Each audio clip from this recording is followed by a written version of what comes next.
Earth Debate Uncut live. I'm your host Nathan Oakley, and if you are new to this channel, or you've not done so already, then be sure to subscribe.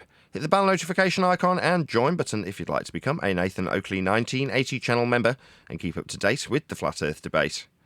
If you'd like to support the channel, there is a super chat that runs alongside each of these shows while they are live. There's also a coffee, Patreon, crypto and thanks button in the info box below the video. Speaking of patrons, I'm going to do a quick shout out to all of you who do support me on Patreon.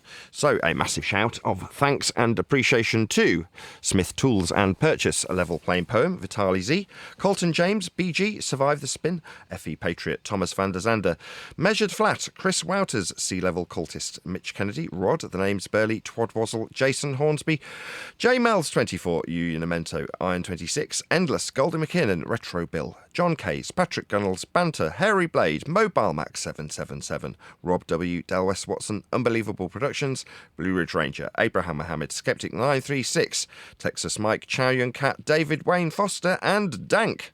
So another massive thank you to all of you for supporting me on Patreon. Links to Patreon are below this video. Most importantly, if you'd like to join the discussion, simply mute the page you are currently watching, then click the link in the info box below this video to join the panel and express your views on the nature of Earth. If you do join, please don't swear. If you do, you'll be ejected, and if you are, please don't try to rejoin the stream using sock accounts. You'll be warmly welcome back on the next stream. Please also share the show on social media. Sharing the show obviously increases the live audience, but this in turn increases the chances of a more diverse panel, so please share the show on Facebook and X. Now we are joined by Neil and a whole raft of people in the Flat Earth Debate Discord server. So, welcome one and all. Hello, we got a new guy in Discord. Say again, Neil? We got a newcomer in Discord. Say hello. Hey, what's up, everyone? What's your name? Rocked? What do you want to go by? Rocked? My name is Rodrigo, but call me Rod, whatever you want. Rod, good to have you. I assume Neil's introducing you as a newbie, but for some reason that separates you from the rest of us. Is that the case? Oh, he's a new I don't guy. mind. I didn't ask you, Welcome him. Neil. Neil, I wasn't asking you. Good.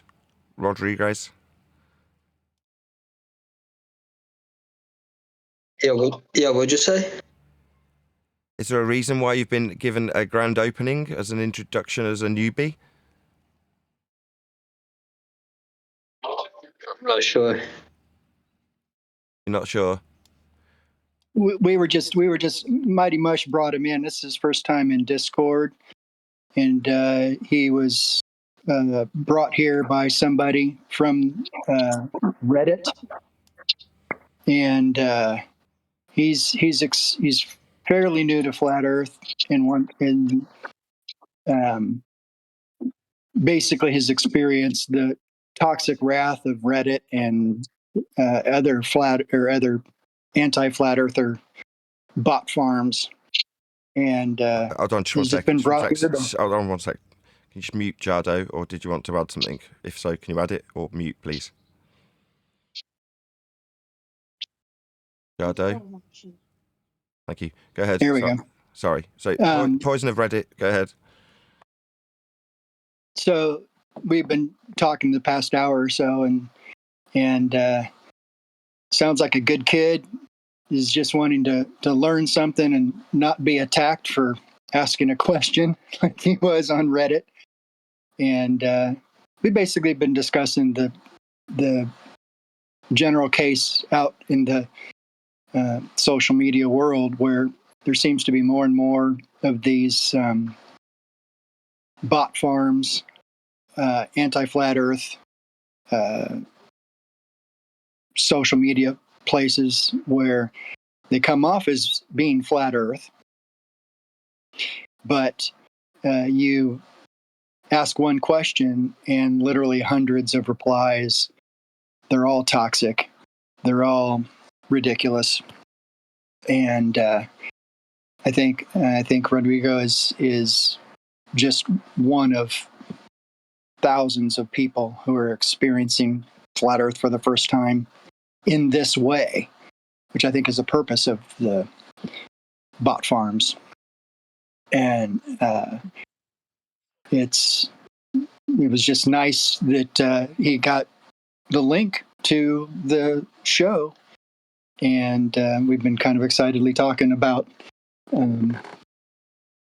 showing how that we should be doing more and more of inviting people to the show and getting them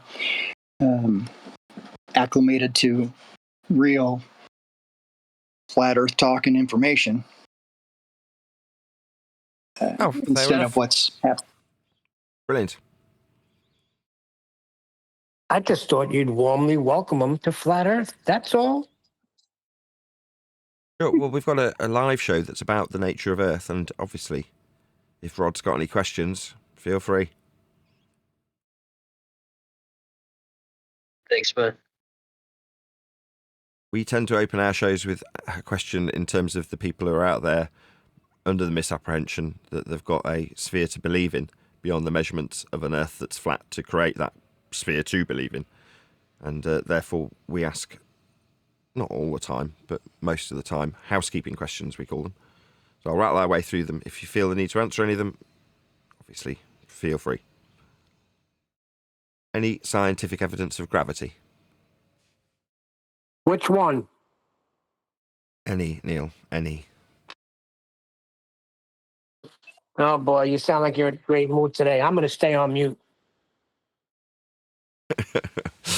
Neil found out yesterday that flat earthing is secondary to my videography, which is my primary, what would you call it? Passion, let's just say. So Neil was saying, well, you know, you love microphones, don't you? And I'm like, no. He's like, but you're on videos talking about how fantastic a microphone is. I'm like, yeah, I'm selling that microphone. Of course it's fantastic, I'm selling it. He's like, so you don't love microphones? I'm like, no, they're a means to an end. I just need to pay the mortgage. And, you know, being censored as a YouTuber means that my ad revenues can drop significantly. Therefore, I've got to go on camera and say, this microphone's awesome. Please go and buy it on eBay. It doesn't mean I love microphones. But then I explained to Neil that when I was looking for a subject to cover on YouTube, I was looking at all sorts of different subjects. And what I wanted to cover on YouTube was an evergreen subject. Something that, come hell or high water or censorship, I could still produce videos on the subject of. Flat Earth, when I came across it, was like, yeah, well, that's a good subject to specialise in. Completely evergreen, not oversaturated. But in so hearing, Neil misinterpreted that yesterday at the end of the book editing session as though I don't love Flat Earth because I put it second to videography, and said in the same sort of vein that, no, I can be perceived as loving microphones, when in reality I couldn't give a toss about microphones. So, you know, as long as they keep the roof over my head, you know, I'll tell you how wonderful a microphone I'm talking into in that minute is, because it's going on an ad to sell it. No, that wasn't it. A few weeks ago, you were saying people were complaining about your videos about microphones, and you were just saying, look, I like microphones. I've been in the business, and I use microphones. So I had a little joke for that, but I guess it didn't work because you don't like microphones. You're just doing it to earn a living. I got it. Nobody loves some item that they're selling. Now, I happen to decide to specialise in something that I was using and studying anyway. So it's just an easy way of segueing into something with a minor specialist expertise in. In this case, the use of microphones, something I studied at college. I did media training. You know, I've got a reasonable expertise, probably isn't even the right word, when it comes to microphones. I've got a limited knowledge, enough to get by and flog them. But don't mistake my passion for something I want to sell for my passion for Flat Earth, which is a totally different thing. Because at the end of it, I was explaining to Neil, it's like I can't wait to stop selling microphones and start selling the book, because I can sincerely talk about how wonderful the book is. Whereas when I'm talking about microphones, it's just salesman talk. It's bullshit sales talk. I'll be the first to admit it. Do I love... What's the closest microphone to me? Do I love this biodynamic snare microphone that I made a video about this morning? I don't even own a snare drum! Neil, what do you want me to say? Literally, that's the video I made this morning. This is the Biodynamic 422C. C standing for Canon, that's XLR. It has one specific task: recording The transient impact of a drum hitting a snare. A drum stick hitting a snare drum. That's what I've said on the most recent video. I've said it with every bit of passion I can muster for a snare drum mic that's hyper-specialised, really expensive. Just that a coincidence, in the book editing, again, I was trying to explain to Neil and the guys as we were editing the book, that if an item's got a box, people associate the good feeling they got when they unboxed the item with the box itself. So you end up with eBay ads with people putting the bloody box in the first picture because they think the box is important. Like, that's the packaging for the item that you want to buy. The box isn't important. But if it doesn't have a box, suddenly the item gets treated like it's dirt. So this item, right, this snare drum mic, right, came in the post in a freaking envelope. It's a £150 mic from the 70s. It's a miracle it survived this freaking long. Came in an envelope. I've had mics that are garbage. Not garbage, but just consumer level crap, right? I've got one next to me, right? Let's put it on camera. I might as well talk about this, right? This mic came in a box. It's a Sony piece of crap stereo mic from the 70s. It's worth about 30 quid. It is not a £150 snare microphone. But because it came in a box, right? The box was bubble wrapped. And the item inside was bubble wrapped in the box. And then the box was in a box. Yeah, this is worth 30 quid. That's worth £150. It came in a freaking envelope. Why? Oh, because the box is gone, so who cares? Who cares about the item? It hasn't got a box. You're like, what? It's just nuts. People have got no idea. Well, they think that the item loses all value because it's no longer got a bleeding box. It's like, no, the unboxing is just part of the experience of owning the actual item, which has a function. Who cares if it's got a box? People think the box is important, and it just drives me bonkers, especially when I receive something that I want to pay the mortgage with and turn a profit on in a freaking envelope simply because I paid less than I'm going to be selling it for at an auction, right? Someone's probably disappointed with that their item didn't go for what they hoped for at auction. So they put it in an envelope when they post it to me. You're like, oh, I could throttle that seller. Not that I just refuse to give feedback, positive, negative, or otherwise, because everyone would get negative feedback from me. You know what I mean? Nothing's ever good enough. What's up, honey? You looking for something? Glue? Yeah. Anyway, Earth's measured flat, by the way. So, as I've been chatting about flat Earth for the last, 10 years, should really include it in the beginning of the intro. I mean, mics are what's consuming me because it's the thing paying the bills. And a few, I should really shout them out, people who keep giving me super chats. So, although I'm not currently e-begging, right, I am really poor. And in years gone by, about this sort of time, when I'm about this sort of poor, I'd be like, I need money. And I'd be putting my hand out or my cap in front of me, whatever metaphor you want to use. But this time I haven't. I'm like, no, I'm only losing ad revenue because I'm not dedicating the time to the flat earth videography that I would normally because I'm writing a book and dealing with microphones to cover the fact that I'm not doing enough videography because I'm writing a book. Therefore, I know there's going to be a lack of revenue in that particular area. And the mics is just a means to an end, but it ultimately does mean that, I'm doing less on the flat earth subject. But again, this is all going to come to a head. Eventually, I'll stop selling mics, just be selling the book, and speaking to Neil specifically here. I'll have every ounce of enthusiasm, genuine enthusiasm for a book I've written, Neil. Yeah? So that passion will return with every ounce of a genuine enthusiasm that a product that is literally got my freaking name on it. None of these mics have got my name on it, by the way, Neil, unlike the book. Yeah?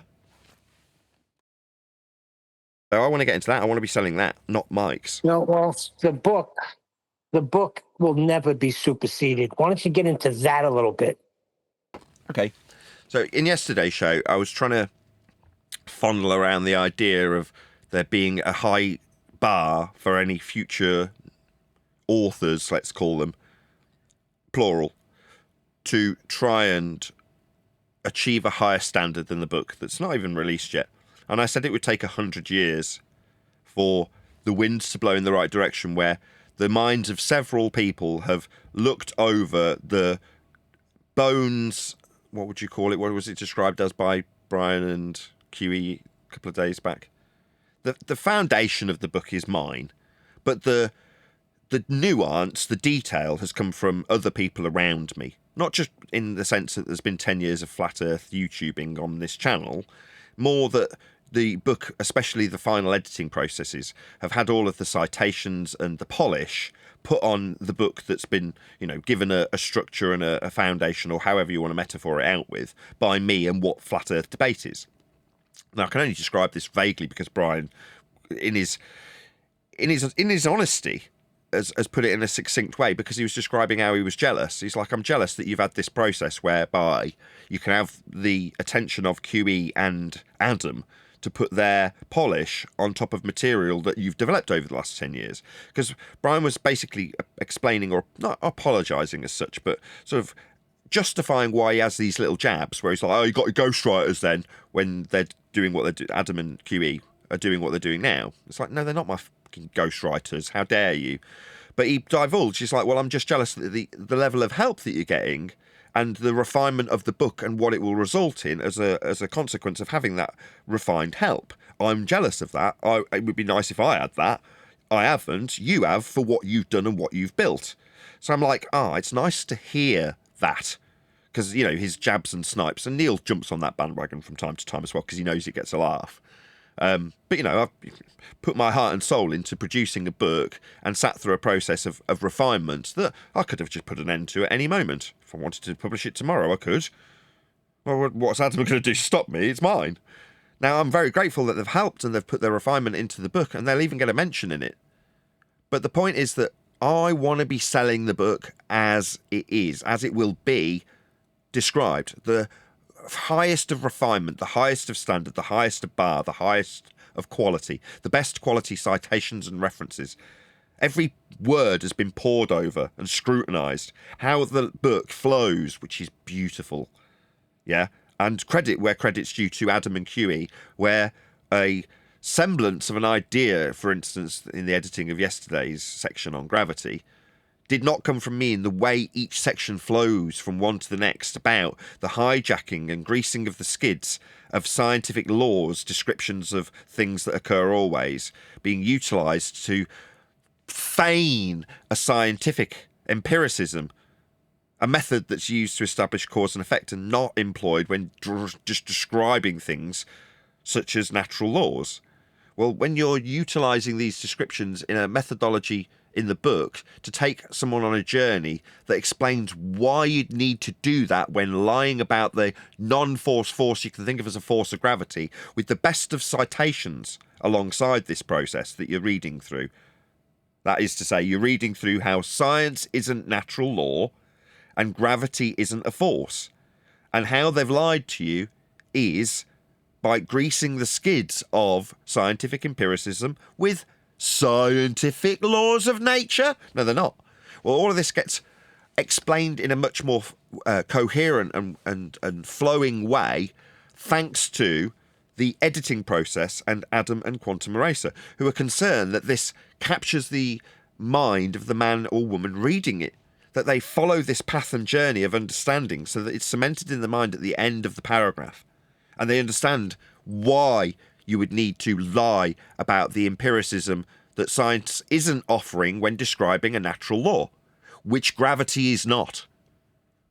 All of that comes to a head in each and every chapter, so that the reader, unless they lack comprehension, will understand what the world is and how the wool has been pulled over their eyes, in this case with respect to gravity. Now, what have I just prefaced? Why have I gone through all of this? Well, to answer Neil's question that he asked me about 6.5 minutes ago, which is about detailing the book's failure to ever be surpassed, rather than me dancing around the idea of it taking 100 years, the wind's blowing in the right way, and the right group of people spending 10 years together undermining how flat Earth is. And to speak to Neil in this regard, he said, well, what's the next man going to do? Make demonstration of that being a bit flatter? No. So, therefore, you can only draw one conclusion, given the refinement that's been put into Welcome to Flat Earth, the ultimate Flat Earth reference book. And that is that it will not and cannot be surpassed in terms of its quality. It's not like 100 years will pass and, oh, well, this 100 years didn't yield the fruit of a better book than Welcome to Flat Earth by Nathan Oakley. That will never happen. This book will never be surpassed. There's a good reason if you feel the need to get worried as a bull believer or anti-flat earther about this book. There's a reason.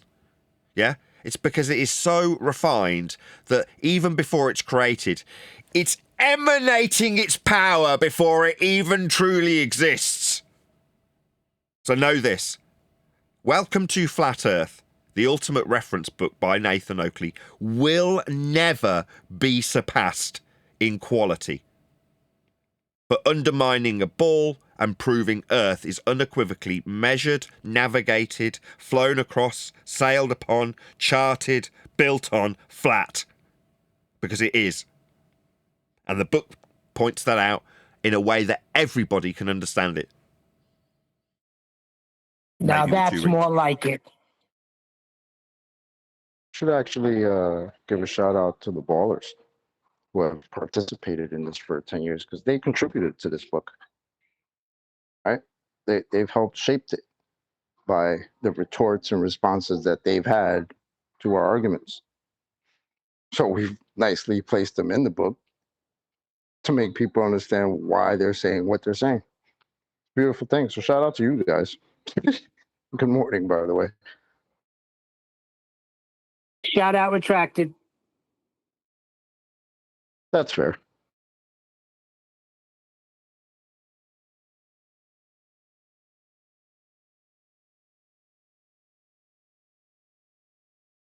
Right.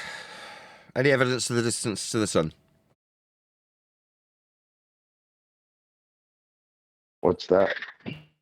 Right over there.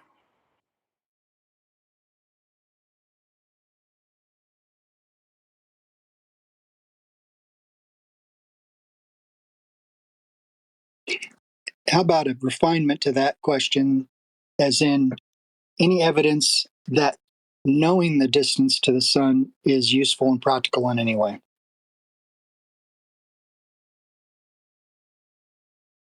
Say that again. Is there any evidence that knowing the distance to the sun has any practical use for any practical purpose? I mean, no, the distance to the GP is very useful. It's essential to the mapping and navigation systems that we use. It's at their heart in terms of their creation and can be utilised in terms of GP acquisition for the sun itself. And therefore, locational data, you can acquire a fix with it, in other words, right? But that's not the sun, that's the GP, the position the sun is over at a given time. But the Right, and that's not what people are That's not what people are talking about. They're talking about how far away is that sun from Earth. Yeah, and that's how you preface Right? the question, hence me giving a disclaimer in the answer, which is to say that's not how you phrased it. Obviously, that's now clear that that was intentional. You're talking specifically about the shiny light thing in the sky we call the sun and distance to that shiny light thing only, not with respect to its GP, not with respect to linear distances on a flat plane and a Cartesian system for acquiring our fix, but the sun itself. No, there's no practical use in doing that in terms of how we do things. It's done with a flat plane and its geographical position on the ground that's flat, that's actually got a practical application. Right, and 99% of the people, according to statistics, don't understand that the knowing the ground position of stars, moon, planets, the sun is eminently useful in what we actually use elevation angles to those stars for. Ironically, we don't use the actual height of the sun above the Earth, which is where the Globers go, which is how, flat earthers say that the sun is 3,000 miles in the sky. Well, why can't you go there? And that kind of dumb stuff. So with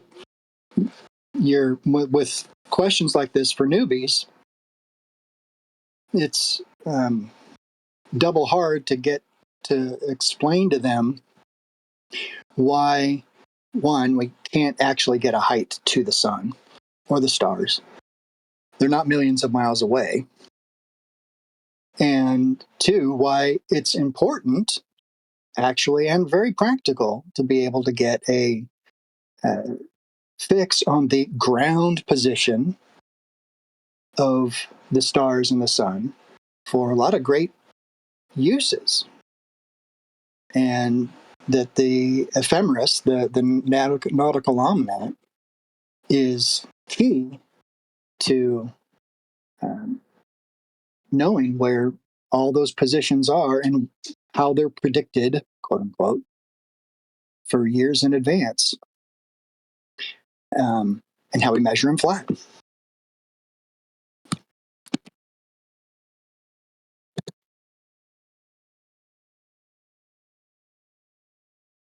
Nathan's probably selling a microphone right now.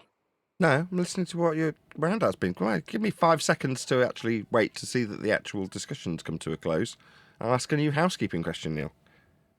Although you are correct, I am actually dealing with a customer on eBay. Okay, I'm going to put myself on mute now. You can talk now, Nathan. The show was late starting today because in the past I've sold a even more expensive microphone, the Beatles microphone, and the customer had an issue with it when they received it. Now, when they started telling me about this issue, I was live at the time, and then it becomes incredibly stressful when you're dealing with an issue with a customer because you're trying to resolve the issue and still running a live show. And in the case of today, the customer got in touch, told me there was an issue just before I would have started setting up for the live stream. So I'm like, I won't make that mistake again. Well, not really a mistake. I was already live, but you know what I mean. I won't needlessly put myself in that scenario if it just means being a little bit late. I'll deal with the customer. So I did, and resolved the issue, which was my fault. It's like I'd used a template from a microphone I'd sold and created a new template. I created a new listing with the old template, made adjustments to the template, and then published it. And then there was a detail of an additional 2 items that weren't included with the sale that I hadn't intended to suggest were, but there they were in the ad saying it was, supplied with these 2 extra items. So when the customer's like, where's these 2 items? I'm like, I'm sorry, it didn't come with them. I didn't say it came with them. It wasn't part of the advert. And then they highlight in the ad where you say it did. You're like, oh, shit.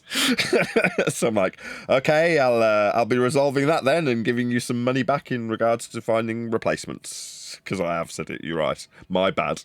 So I resolved that issue and then went live rather than stressing it and making an error or needlessly issuing refunds that I don't have to and things like that. But in the end, it's just like the item was a microphone clip, which is like no big deal. I mean, in this case, an AKG clip actually costs about 30 quid on a £100 mic sale. That's a fair dent. But I'd rather, have the item still be sold, if that makes sense. So that's what I was dealing with when we were late today.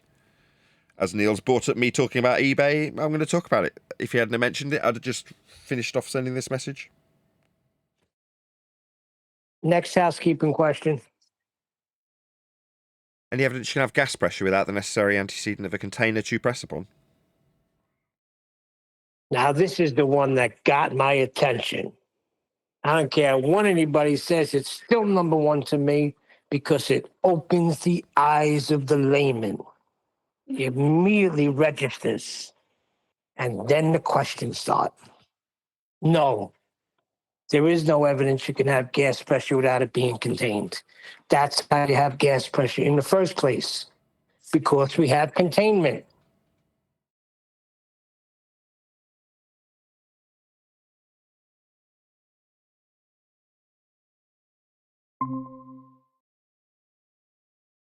So tomorrow I'm going out for a curry. I'm going to cement it on this live show. It's been offered to me for free by Craig, who just joined. Yo. Hello. You guys don't reject curry, huh? Absolutely not. It's almost rude. But we go out for curry with a couple of normies, and today I happened to be in Craig's neck of the woods because I was getting a engine light sorted out.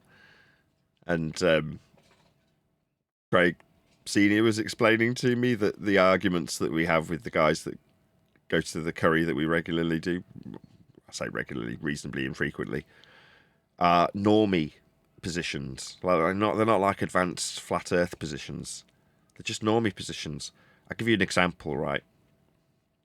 The idea that we have an 8 inches per mile squared curve is an idea that comes from the globe side.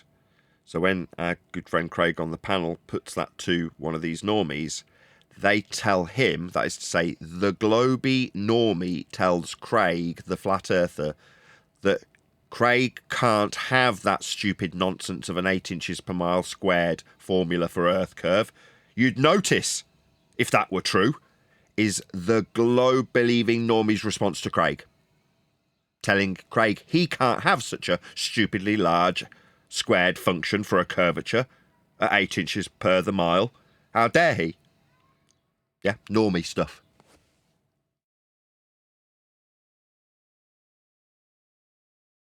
So how do you address that? That's just like reverse psychology. Well, yeah, you dig out Figure that out. you dig out your Uno reverse card, you slap it on the desk, and you go, "Welcome to flat Earth." Then you don't want to accept your own maths. Welcome to flat Earth. Exactly. You got to say Bosch, right? You got to say Bosch, though, right? Did I say what? You have to go Bosch. Uno Now, reverse that's card. with pitch data. I do the pitch data all the time, and it just doesn't register. They literally almost always, to a T, come back and say that it wouldn't show curvature because of gravity. It's like the old.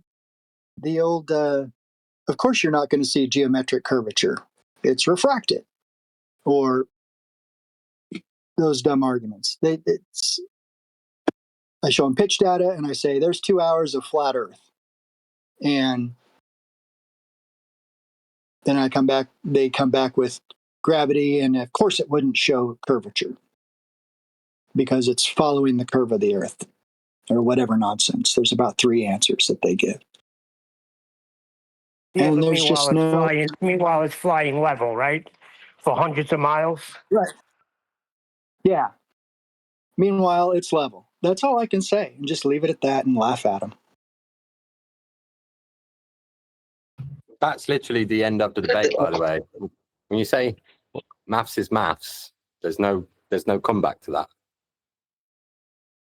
Well, yeah, if you accept the measurements of Earth. At the end of this, can Agreed. I ask something? Yeah, sure. I could wait till you guys finish. I don't want to go like off topic or anything. No, you're fine. Feel free. You know how they on the flat Earth map they use like the UN map. Is that like acceptable? Like, is that what you guys use, or you think that's also fraud? The UN map. Do you mean the logo? That's not really a map. It's just a logo. The little logo, how they have like supposedly like the North Pole on the center and all the other continents all around it. Is that like legitimate, or we don't know yet? I mean, it's legitimate in the respect that we could detail how that map comes to fruition. It's got a name. It's called the North Pole-centric azimuthal equidistant projection of a globe.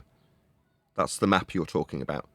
Well, that azimuthal equidistant North Pole globe-centric projection has its origins in measuring Polaris as the centre point to give you latitude lines that emanate from the centre of that map. Well, the latitude lines, the grid that's then converted to spherical and then back to Cartesian, has a different name. That's called the... what's that one? What's the one that they use generally that's square and oblong? Not Gall-Peters. Transverse Mercator. Mercator, right? So you can project that globe in various different ways. One of them is azimuthal equidistant, which is what's on the UN map. But no, what I would do if somebody was to present that map is to point out that it's distorted the masses through globe projection, and the globe projection's created from flat Earth elevation angles of the stars. So you have a process. Measure the stars with angles, like on my screen for my live audience now. create a system that's North Pole centric, called latitude, and then project that onto a ball. Then take the projected points from a ball and project them up and out conically onto what you see on the North Pole azimuthal equidistant projection on the UN map. So there's a whole raft of processes that go along to create that map, as you called it. It's not. It's just a logo. But the logo's based on is a globe projection, and the globe projection's based on flat Earth angle measurements. There you go. Couldn't give you a more concise answer. It's a long answer. Sorry. Oh, that's okay. I get what you're saying. It's just that to me, like the geography that doesn't really match up. Like if you like for example, a flight from São Paulo to Rio, which is 220 miles, is about an hour and 20 minutes. But from Newark, New Jersey to Miami, which is 1,050 miles, it's a 3-hour flight. Like that doesn't make any sense. And then when you look on the map that they give us, the distance is 5 times bigger. I'm just confused. What do you mean it doesn't make sense? If those are the flight times, those are the flight times. What doesn't make sense? It's the map that you put those flights on. But the reason that doesn't make sense is because that map is a North Pole azimuthal equidistant projection of a globe that's come from flat Earth elevation angle measurements and a polar-centric system in the first instance. So no, it won't match. But the height that the plane itself cruises at is measured off surface level. So the flight proves a flat Earth with its altitude when in level flight, measured with the black box. And the distance that you gave was in miles. That's linear. Flat Earth only distance in miles, height off sea level for altitude for level flight. So these are flat Earth proving measurements that you're giving, and then suggesting that the flights that are measuring Earth flat for height and distance don't work on a North Pole centric azimuthal equidistant globe projection. No, but we're still measuring Earth flat with height and distance in linear miles or kilometres. So Earth's measured flat regardless of what these distorted maps do. Gotcha. No, I wasn't like arguing about it. I'm saying, if you go by the miles and the time, that doesn't make sense. Because how can 220 miles distance be only an hour and 20 minutes, and 1,050 miles be only 3 hours? That's 5 times more. He answered you. You know, and Because the map's distorted, I just said. That's why. They distort the maps. But the maps don't change the fact that the measurement of the distance that that plane, either one of them, travels is linear and flat. And that the height that it's travelling with respect to a surface level measured with the altimeter is flat. So who cares what the maps do? The world's flat, being measured flat. Go ahead, Brian. That's not his point. that's what I was trying to get. That's what I was trying to get at. Like, so pretty much like what we see on the map is not what it really looks like, right? Well, no, because the North Pole azimuthal equidistant projection that's on the UN map works from the centre out. It's equidistant from the centre point. That's how it functions. So to say that map doesn't work right, well, you're like, not necessarily. There are functional aspects of the Gleason's projection and azimuthal equidistant projection that do work well. So you're saying it doesn't work. Well, what for flights? Well, that map was never created with the intention of flights being projected on it. Men weren't flying when it was made. No, the map is just wrong, Nathan. End of story. Why are you going to do this? To make a point. I didn't say it was right. I haven't said it was right. You're not paying attention to what the guy is saying at all. Saying the flight distances don't match on the map. It's a complete non sequitur answer to what he's saying. Saying the flight distances don't match the azimuthal map. That's what he's saying. He's saying the times don't match. Now, you'd have to go into other things like this.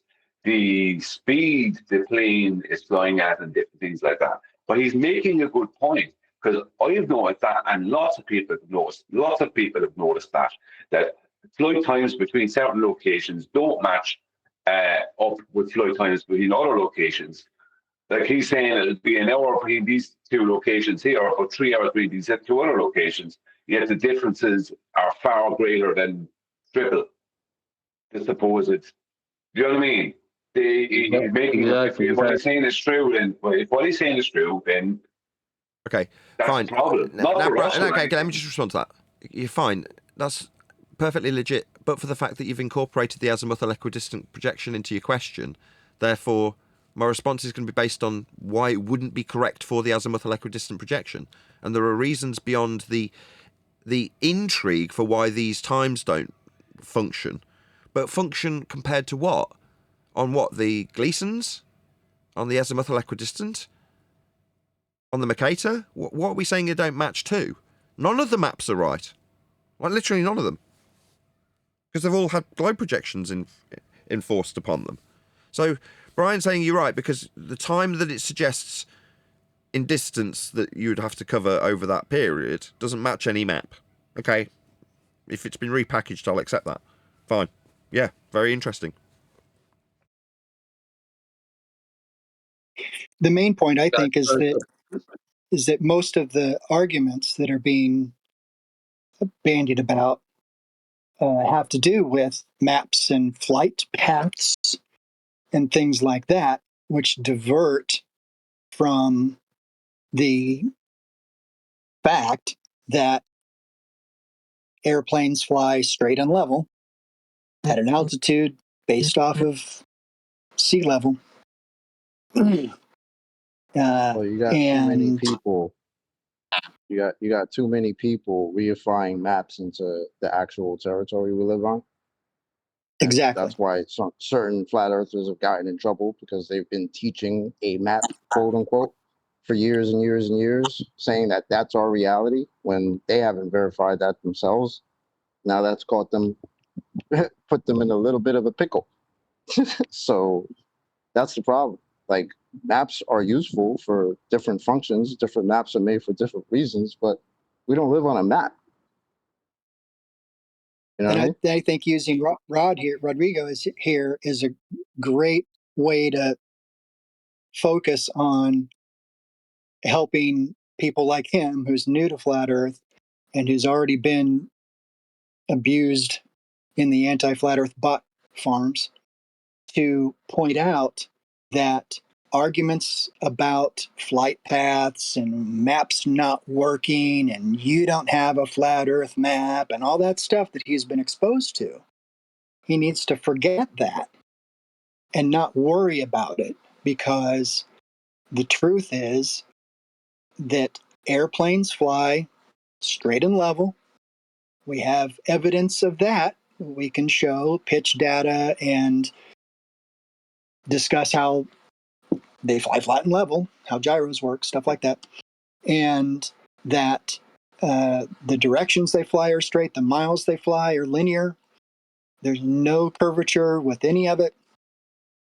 The only time a plane puts its nose up or down is when it's going up or going down, and stuff like that.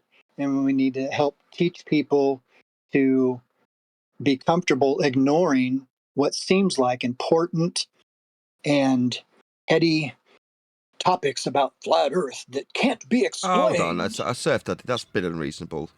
You No, can't that's just not what the guy is saying. You can't just assume how unimportant it is. Hold on, let me just find out from Rect 3000. Were you planning on doing these flights anytime soon, sir? I have done them. That's why I mentioned it. You're a pilot. I'm not a pilot, but I flew. I took those flights from New Jersey to Miami, Rio to São Paulo, Louisiana to Belo Horizonte. Like I've flown around the South Central North America, and some of the flight times that it doesn't match up for the distance. The distance that's given us, that they tell us how far it is. You're like, how come this took longer when it's supposed to be closer?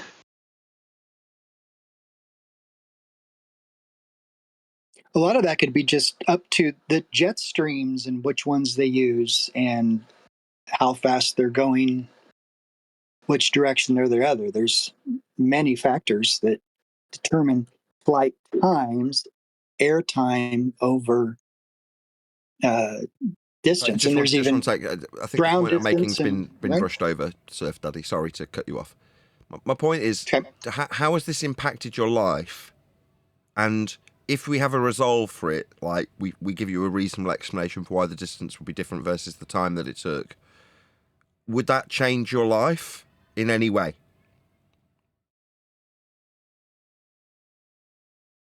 Of course not. But you know, you okay, will that's prove all I my need. point. Thanks. Yeah. So who cares? Literally, who cares? You're asking it because it's been presented to you like it's important, like knowing whether or not the distance versus the time on a particular flight is of any relevance. It hasn't been. You're not listening to anything the guy is saying, my God. He's saying that he has taken these flights and he's pointing out this anomaly.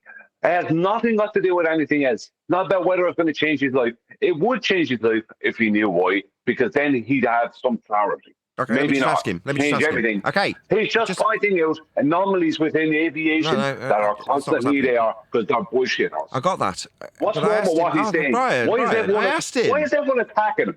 I asked him, if you had an answer, how much would it impact your life? He said he wouldn't. You're saying it would? Not according to him.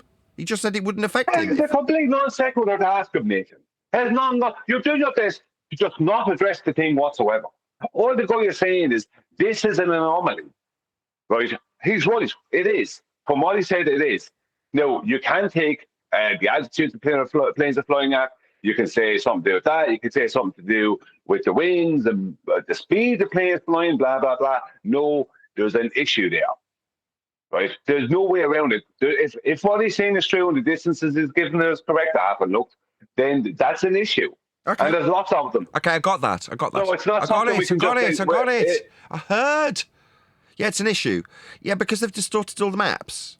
Yeah, okay, I get that. But it's balancing this as being something that we could argue about, which won't result in any impact on people's lives, versus the demonstrable facts of how the plane deals with the surface it's flying over, which will have an impact on people's lives when they appreciate that proves we're not on a ball. But the difference in distance is, to me, almost benign. Who cares? If you knew the answer, it wouldn't make a difference according to the person that just asked. You're saying, no, it would. There's an anomaly there. I'm like, yeah, I get that. But it's just not an anomaly that I feel is worth investing time in. Quite the contrary. Surf Daddy's of the opinion it's feast of nonsense. Yeah, but he does, Nathan. He's coming to us and asking the question, right? He obviously cares. So to hit him with who cares, it's a little rough. Well, yeah, but Nathan answered him. Nathan answered him the first time. I asked him. But you know, I asked. Hello. I asked him, how much would it impact your life? And he said it wouldn't. Listen. I'm not offended or anything. I get what you're trying to say, but you know, to me, the question I was trying to raise is that, you know, if they lied to us about that, well, you know, how do we know they didn't lie about the geography of the continents in the country? It would affect my life if I decide to go sail around the world thinking that, you know, North America is that way when it's really not. That's what I asked you. I could run into a whole new continent. I got you. I asked, were you planning on doing this trip soon? You said, I've taken the trip. But, okay, so you're planning on getting a boat soon. You've got a boat, have you, that you're going to sail around the world like you've just said you will? Because then it might have an impact on you. Or are you just saying that hypothetically? No, if I decide to impact me, but I'm not going to. I can't afford to do that. Okay, I got you. Thanks. But for the hypothetical, you might sail around the world. It will have absolutely no impact on you whatsoever. Then, unless you decide tomorrow that hypothetical, you might want to sail around the world. You put that into fruition, but you don't have any actual plans to do that. Therefore, this literally has no bearing on you at all. Like I said, but apparently I'm being told off, like it should be impactful and we should argue about it, and the distortions of the maps that we are acutely aware of, if we looked into them, might have an impact on us if we suddenly took up sailing. You're not planning on taking up sailing, I assume, sir? Wouldn't you like to know to Do you want to just answer my question? Do you want to just answer my question? Were you planning on taking up sailing? It's a yes or no question. If I ever get the money to, yes. You had planned on taking up sailing? See, if I have the money to, I would. Sorry. So you have it. Okay, so yet another hypothetical where you have the money. So hypothetically, if you suddenly become very rich, you might hypothetically sail around the world, and this might hypothetically be a concern in the distances that might have an explanation if we looked into it, because this is of deep concern and we should all dedicate time to it, just in case you get rich and become a sailor.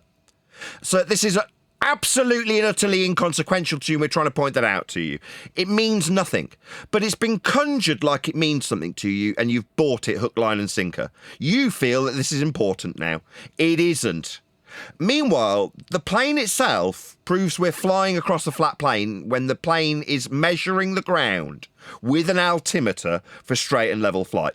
Now that will absolutely, unequivocally, that fact the Earth is measured flat with an altimeter for straight and level flight above sea level, prove Earth's flat, beyond all doubt, in the face of a belief that we're on a ball. Now, when that's the case, it is ideally the situation that someone like yourself comes along and thinks it's important to worry about a flight and whether or not the distance matches up with the time versus a map that's come from a globe projection that's based on angled measurements to a star, because then it all becomes so convoluted that you don't really know what it's proving or what it matters. And if you did get an answer to the question, are you suddenly going to get rich just to become a sailor so you can say this is important to you? Because it isn't, I assure you. What is important is that Earth is measured flat for the flight to exist in any capacity whatsoever. Now, are the maps distorted? Yeah, I've got an intricate understanding of maps and how they projected in the first instance from globes that were created with flat Earth elevation angle measurements to stars.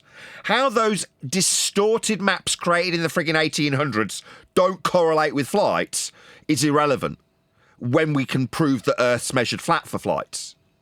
This is inconsequential. It's a explanation I don't need to give you, but for the fact that you think it's important when it really isn't. He didn't ask you for all that. He was just bringing up a point, Nathan. That's all the guy was bringing up.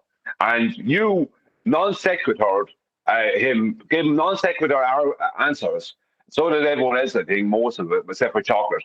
Right? The guy didn't do anything. He just brought up a point. When I just fly this flight and I just fly this flight, the times are different. Isn't that strange? That's all he was saying. Why is it strange? No, he didn't say he suddenly had to concede whether he was going to be a sailor or not. That's Brian, correct. Nathan is trying to bring him into the fact that it's measured I flat. would have told you where to fucking go. Sorry for the language. No. Yeah, but Brian, hold on. Let me say something. I don't want to hear it.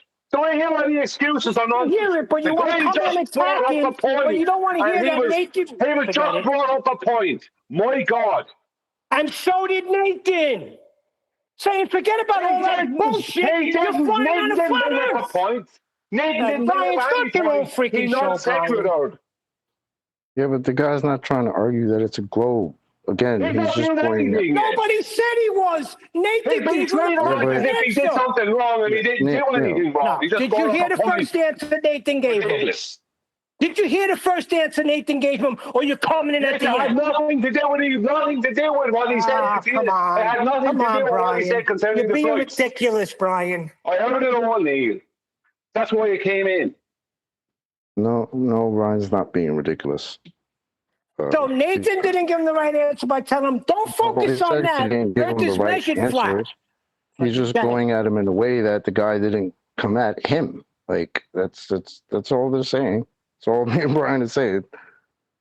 He's just bringing up a point and saying, hey, this doesn't really make sense. Okay, so let's go chasing flight routes now. Let's go to Big Ball Dave and start looking at all freaking flight routes. And are you okay? Do you need medication?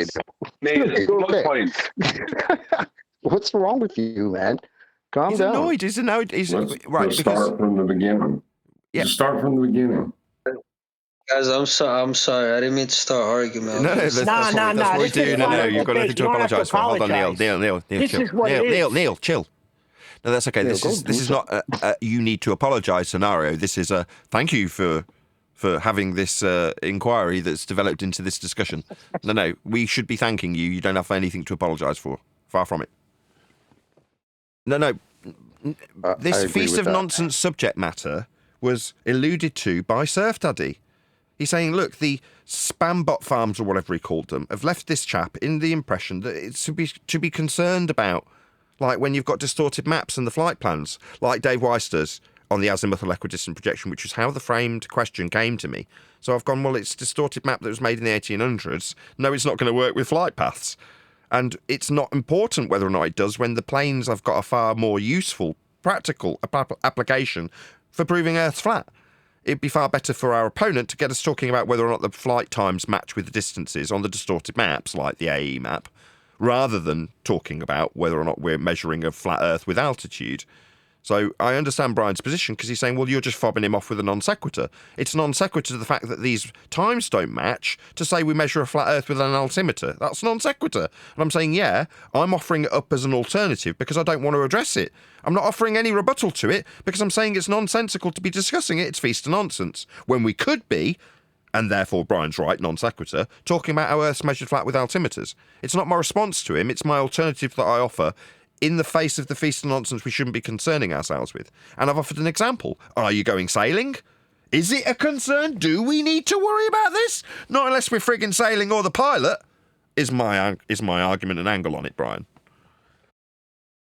Yeah, but it's not. What he's talking about is not feast of nonsense. He's not trying to promote high sports and don'ts. He's pointing out something that's happening in the real world when he's flying. If what he says is true, then he's got a point. It's worth investigating. Okay, I'll revise my answer. I'll revise my answer. Okay, fine. Dude, Rect 3000. Interesting point. Well worth investigating, I would say. I mean, is it such a bad thing given the amount of time we spent talking about flight times? I mean, seriously. Is that such a bad thing? The guy brought up flight times. Oh, no. No, we didn't. Hold on, Chocolate. We didn't say it was a bad thing. All I'm saying is Nathan gave him the answer or what to focus on. You came in and started this ruckus. Yeah, you. He didn't ask for any of that. Yeah, okay, dude. Hold on a second. He didn't ask for any of that, so wait a second. You want us to indulge in it instead of bringing somebody to a better proof. Indulge in what? Like, he's not trying to prove gold, from what I heard. He's saying flight times are wrong he's based on the map. We know that. He's saying I've been talking to him since freaking this morning, so I got a little more understanding of who he is. I know he's a flat earther. Nobody's saying he's promoting globe. Nobody said he was a flat earther. Was Nathan in his answer. Nobody said he was a flat earther. Nobody said that. That hasn't been said. We tried to say it earlier in this morning, and it was brought over. Not that it matters, but are you a flatty or not, Rect 3000? Not that it makes any difference. You asking me? Yeah. I don't honestly, bro. I don't know what I believe in.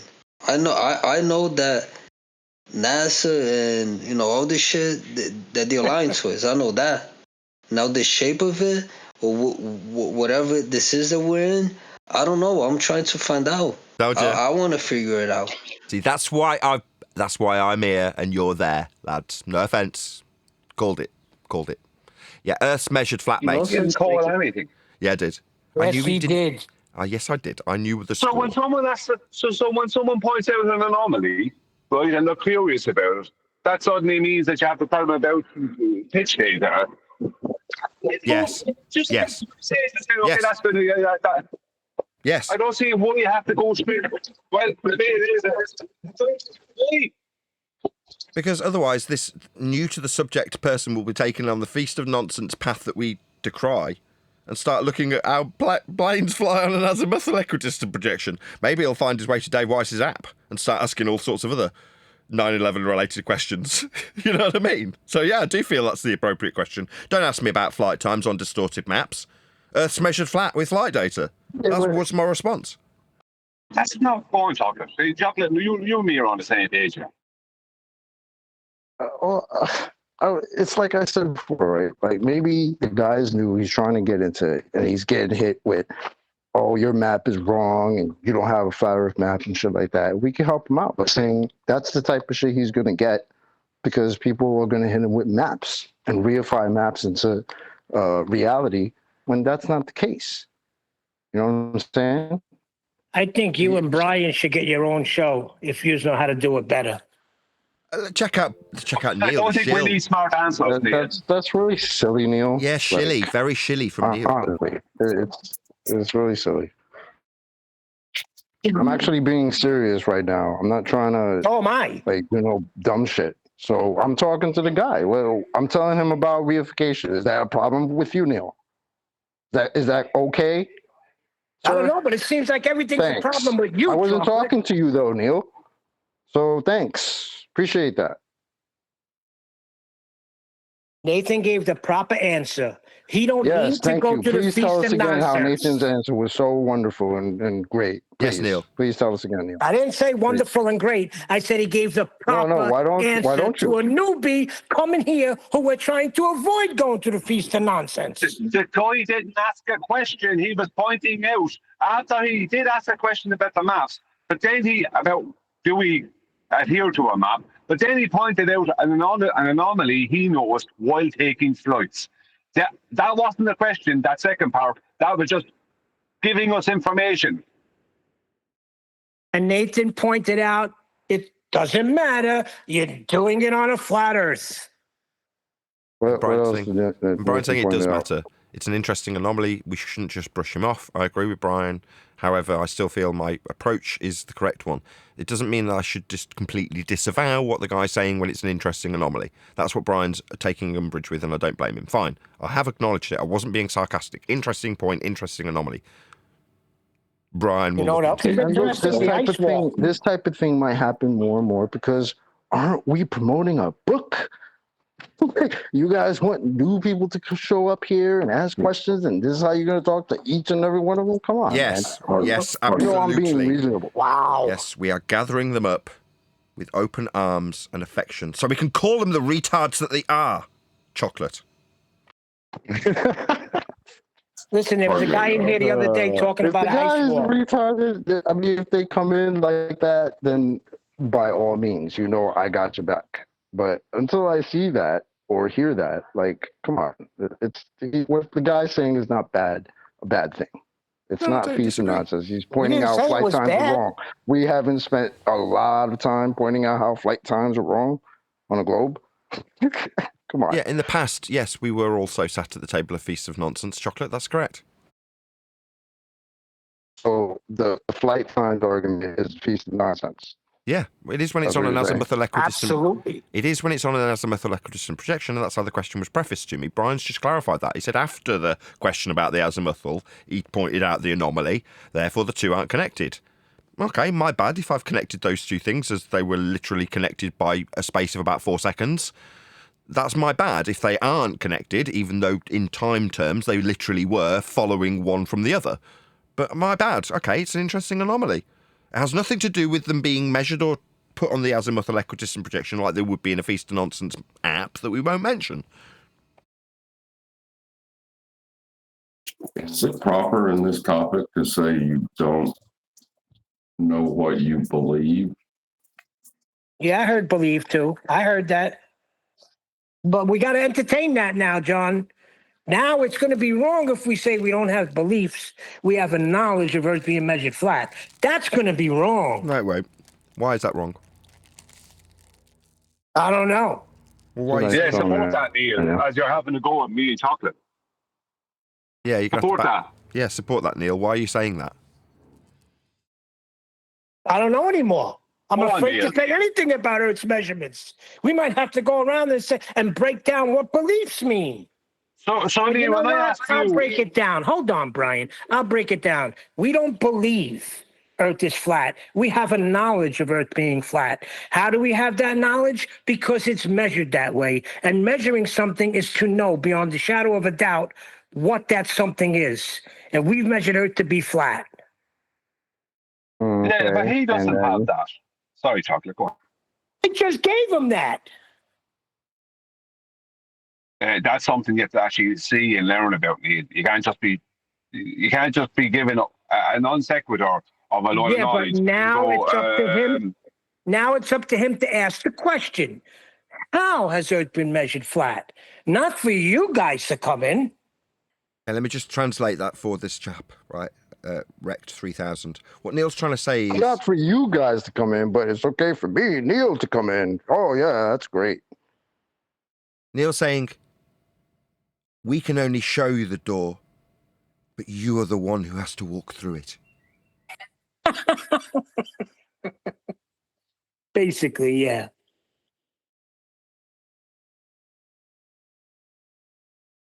So what's it to be, Rect? You take the blue pill, you stay in La La Land. You take the red pill, you realise Earth's measured flat and this mapping nonsense. I mean, very legitimate point that we should focus on heavily, says Brian. It's just a flat Earth measurement in disguise.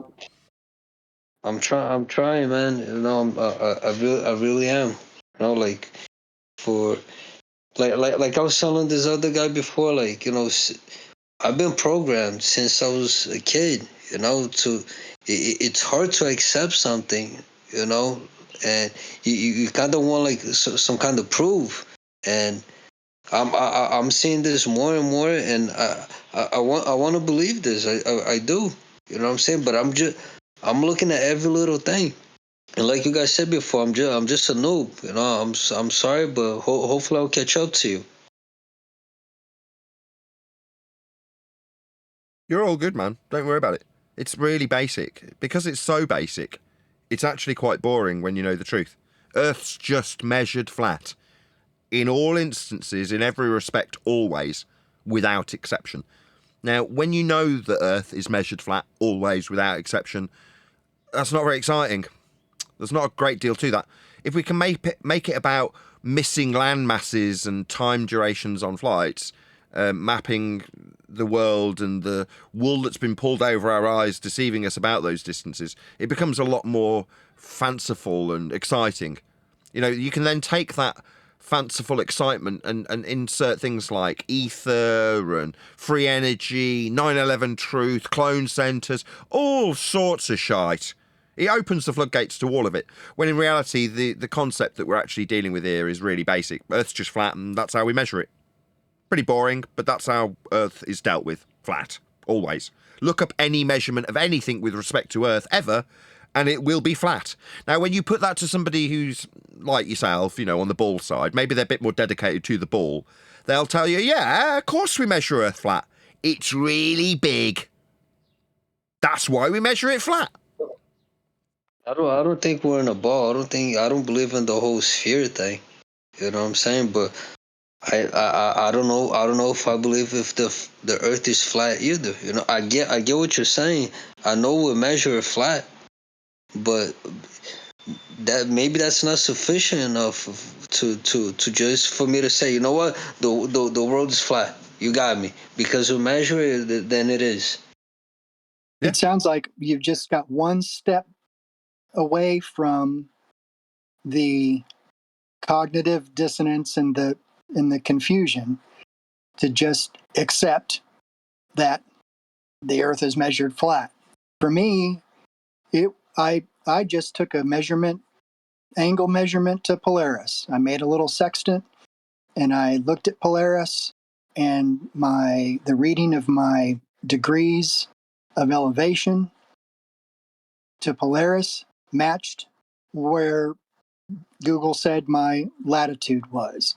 That's it. You just measured a flat Earth. You didn't do any calculations. You didn't do any nonsense. You just measured a simple elevation angle to Polaris, and what the protractor said matches your latitude. That's it. End of story. And that is where I finally said, yep, it's measured flat. That's more advanced than this chap. Just one sec, Neil. That's more advanced than you need. Miles, kilometres. There's a reason those are drawn as straight lines on flat maps. It's because it's a linear measurement. Miles and kilometres require Earth be a flat plane for them to work. So if you've ever used miles for anything, then you've measured a flat Earth with them. Or, alternatively, if you're using a map, Earth was measured, past tense, flat for those miles. It's a flat Earth prerequisite. Distance measurement, yeah, that's Earth and measurement in the same sentence. Therefore, flat Earth proof every time. Oh, there's a measurement that's involving Earth. It will and can only be flat. Miles in this instance, kilometres in this instance. You don't have to measure Polaris, but yeah, measuring Polaris is a flat Earth prerequisite. It's an angle. One line's the surface. One line up to Polaris, one along the surface. That's flat. That's what an angle is. So yeah, Surf Daddy's correct, but you don't need to go that complicated to prove Earth's measured flat. Just say one word. Miles. End of argument. There's no getting around it. That's why all the maps are flat. It's a linear tool for measuring. In this case, distance, therefore Earth, therefore flat. Yeah, but did you just say that you can't accept that you got a measurement and that's it? Or did I mishear that? No, he said he did accept. What I'm saying is that there's got to be other things other than just measuring. There's got to be something else, like the phases of the moon. You know, to me that doesn't make sense. Like on the globe. You know, like to me, I'm looking at the sun right now, and I'm tracking the moon. The sun's right beside the moon's right beside the sun, but I don't see it. Hello, can you hear me? On a globe, it doesn't make sense. No, the globe is created with flat Earth measurements. If you're saying measurements isn't enough, and then you start detailing what on a globe would or wouldn't do, the on a globe bit comes from the flat Earth measurements you don't want to accept as good enough. So what, you won't accept that the measurements of a flat Earth are good enough, but you'll create a globe with them to compare whether or not things will work on it with the moon? Who cares what the moon's doing? If you're describing the moon in an elliptical motion, that's flat Earth angles that are described through orbital motion. Those are measurements of a flat Earth to create a globe for you to describe the orbital motion and therefore perception of what we see of the moon throughout the night and day. Those are flat Earth starting points also. So you've got to accept the flat Earth measurements if you wanted to start describing what a ball does, because the ball comes from those measurements.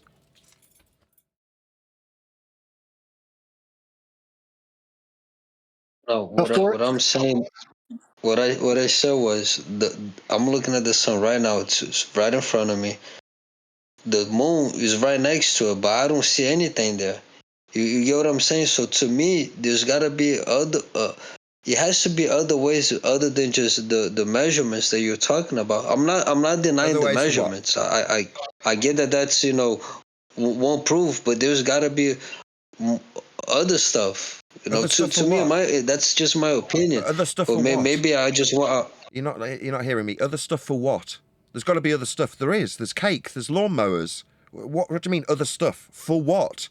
If you want flat Earth proof, that's how it's measured. Other stuff for what?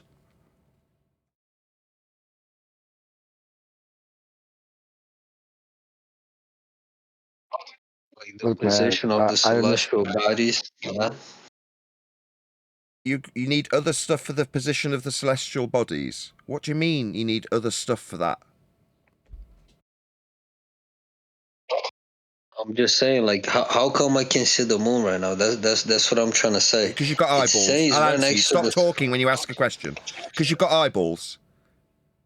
Why can you see the moon? Because you've got eyeballs? Anything else? This didn't require any connection to a flat Earth for you to open your eyes and see the moon in answer to your question. So this has no bearing on whether or not Earth's flat or the globe that you mentioned a moment ago, and I interrupted you because of it.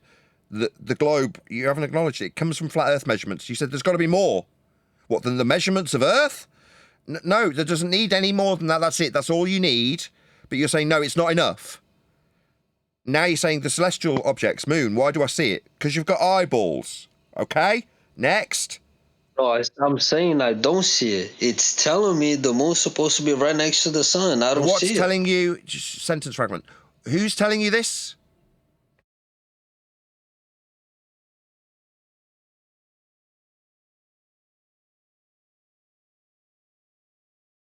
Are you seeing time and date? I don't need any help. I don't need any help. I don't need any help. It's telling me, end quote you, What's it? And how is it telling you? Is it got lips? Is it a person? Does it have a name? What's telling you this? Is it the globe models telling you? We already know where this is going. Just let's hurry it along. What's it telling you? What's telling you?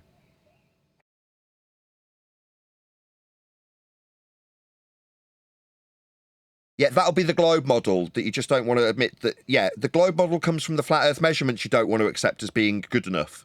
To create the globe for you to say the explanation of how this motion, this orbital motion works, that's with respect to a globe that's created with flat Earth measurements of the angles to stars. So the measurements of a flat Earth are going to have to suffice. You said they weren't enough because you want to know how the orbital motion works. Well, the description of orbital motion requires Earth be measured flat. So we're going to have to accept these flat Earth measurements you said weren't good enough to compare how it does or doesn't work in orbital terms. Do you understand? It is definitely enough that we measure Earth flat. There's nothing else required by anybody. It should just be enough, but for some reason it isn't for you. You want to compare it to how things get told to you? It's saying that? No, the globe model doesn't have lips to tell you anything.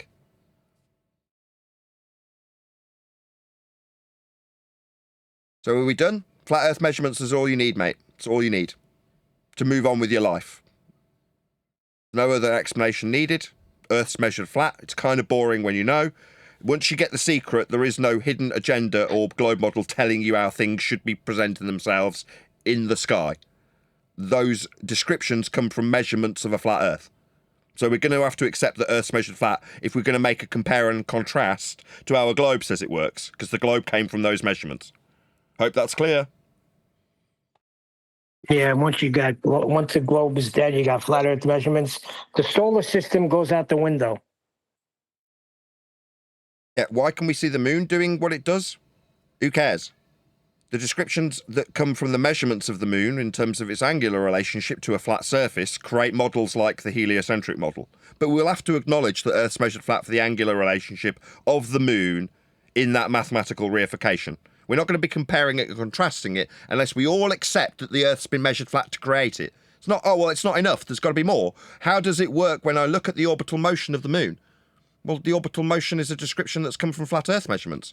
So we're back to you've got to understand and acknowledge that those measurements are the be-all and end-all of everything when it comes to describing the world, because we're only ever going to describe it how it's been measured, and that is flat. The guy sounds to me like he's at the stage of looking around, like not accepting that he's on the globe and looking around, and everything is being questioned by him. I don't see how that's a problem. Yeah, but At some point, all of us have done it, right? Yeah, but we're not saying it's a problem. no, Problem? Nathan's not saying that it's a problem. He's saying that to have that question exist, first, you must measure Earth flat. You must use apogee, perigee, zenith. All those elements require a plane of reference to describe them from. Perfect. So, Yeah, exactly. I just couldn't where think do of the you go words. from there? You got there where I couldn't think of them on the fly. To have apogee and perigee, you need a flat plane of reference. To have the question make sense in terms of the comparison I'm being asked to draw, if you need a further explanation beyond the flat Earth measurements, because it's being described as moving through an orbital motion. And in the case of the moon, you've got apogee and perigee. Also only capable of description with respect to a flat plane that must be measured to describe that motion. So that's it. Game over. Flat Earth measurements are all that must be accepted. Even if we want to believe we're on a ball. We couldn't, in this instance, be on the ball. We'd have to be in the ball, but that's a different issue.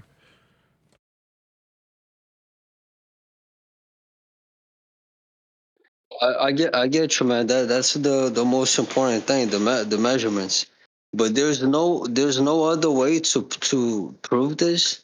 There's no well, like what else is there besides the measurement? What else do you need? Why would you need anything beyond that? You know what measurements are? I don't know, man. Maybe I'm not smart enough to like measure it like you guys. You know, like I need to see something else. I don't know. You never travelled from point A to Well, point B and why don't utilised we? the miles on your car or the signs that showed you miles? Have you never taken a journey? A minute ago, you were telling me you wanted to be a frickin' sailor if you're rich enough. Now you've never utilised miles. Man, you need to pick an extreme, my friend. Is it that you're on the verge of becoming a sailor utilising distances? Or is it that you've never travelled in a car and utilised miles or kilometres? Which one is it? Because if you've ever utilised miles, then you've measured Earth flat. You Of course I understand that? have, bro. Like I get it. Like we're on a flat plane everywhere we go. I get that. But my whole thing is that, like, how can we disprove the globe model? Like, Okay, there's got to be like something. okay, no worries. I'll tell you. So someone says we're on a globe. You go, okay. How was the globe that you think you're on, not you, but next man, how does that globe that man you're talking to get made? Well, it starts by measuring Polaris off a flat Earth to create those lines that wrap around the globe we call latitude lines. You know latitude lines, the ones wrapped around the globe? Those are flat Earth measurements. So, in the most layman's terms possible, to have a globe for you to say, oh, well, how do I debunk this globe? To have that globe, to think you need to debunk it, you've first got to make it. And to make the globe, we'll measure Earth flat to create it for you to question how we'll debunk it.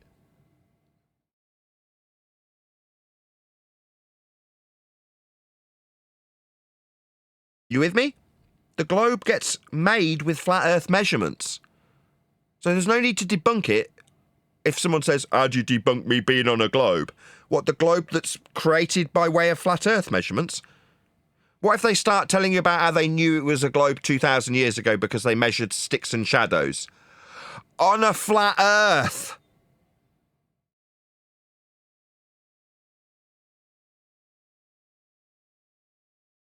Hello?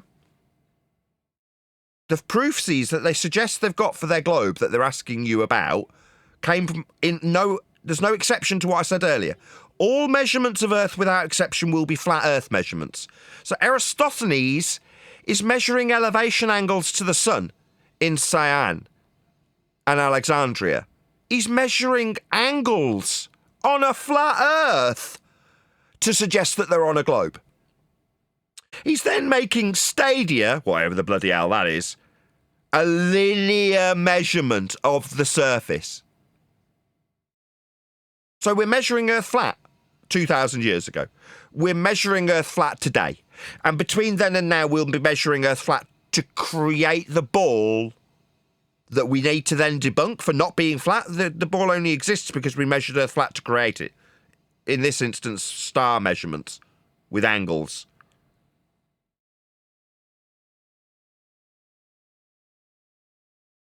So you just need the flat Earth measurements. In this case, the ones that made the ball will be sufficient to debunk the ball, because you can't have the ball unless you've got a flat Earth to measure. So I won't be moving forward debunking the ball. I'll be pointing out how that ball came to fruition and how it was made with flat Earth angle measurements to Polaris in this case. Or the sun, if you're going to talk about Cyan and Alexandria and Eratosthenes and his flat Earth elevation angles measurements that he made off a flat surface. Again. Well, if you come around, Go on. sorry. You good? If you come around daily, we do have housekeeping questions. We address a lot of things, and you'll constantly see a debunk of the heliocentric so-called model that we don't have. There isn't a globe model. That's number one. But if you hang around, we're giving you the top thing right now. It may be hard to digest, but hang around. You're in the right place. You will come to a comprehension. Or don't, just get on with your day. No, you don't have to hang around. Just get on with your day. No Earth's measured flat. So long as you don't want to convert next man, then you don't need to learn these arguments. You don't need to concern yourself with it. Just know one thing and only one thing, and then you can get on with your day. You never have to come back. You don't have to support me financially. You don't have to watch my videos. You don't have to watch my ads. Nothing. I don't ask any of that. You don't have to give me any of it. Just know that Earth is measured flat. Always, without exception. If you know that, you can get on with your day. You don't need to concern yourself with any of it. But if you decide that you want to tell next man he's wrong when he tells you he's on a ball, then you're going to have problems. Then if that's your desire, then yeah, you want to probably stick around for a couple of years, listen to everything we have to say and try and memorize it and understand it so you can parrot it off in I just want to know the truth, man. That's all. You know, I'm processing what you say, but you know, it's a lot to digest. But you know, I want to know the truth. That's it. You know it. You know, I'm not trying to argue with you. I'm not. You are you seem arguing like with a me. very, You very are. smart You're saying person. that's a lie. Stop. I can't debate It's with a lie. It's a lie. Don't lie. You are arguing with me. When I say Earth's measured flat, you say there's got to be more. So you don't want to argue with me. Well, why aren't you accepting that Earth's measured flat because it is? You want more. Well, no. I sense that you want to be able to tell next man where he's wrong. Right? What if Ball Believer says he's on a ball? How do I... Yeah, okay, you want to debate the subject. Okay, no worries. I mean, there's a couple of options. You can hang around here and listen to the arguments, how they pad out, and how you'd overcome that if next man tells you he's on a ball. You'd need to know the arguments inside out so you can overcome anything he throws at you. But if you don't desire to tell next man he's not on a ball, and you just want to, quote, know the truth, Earth's measured flat.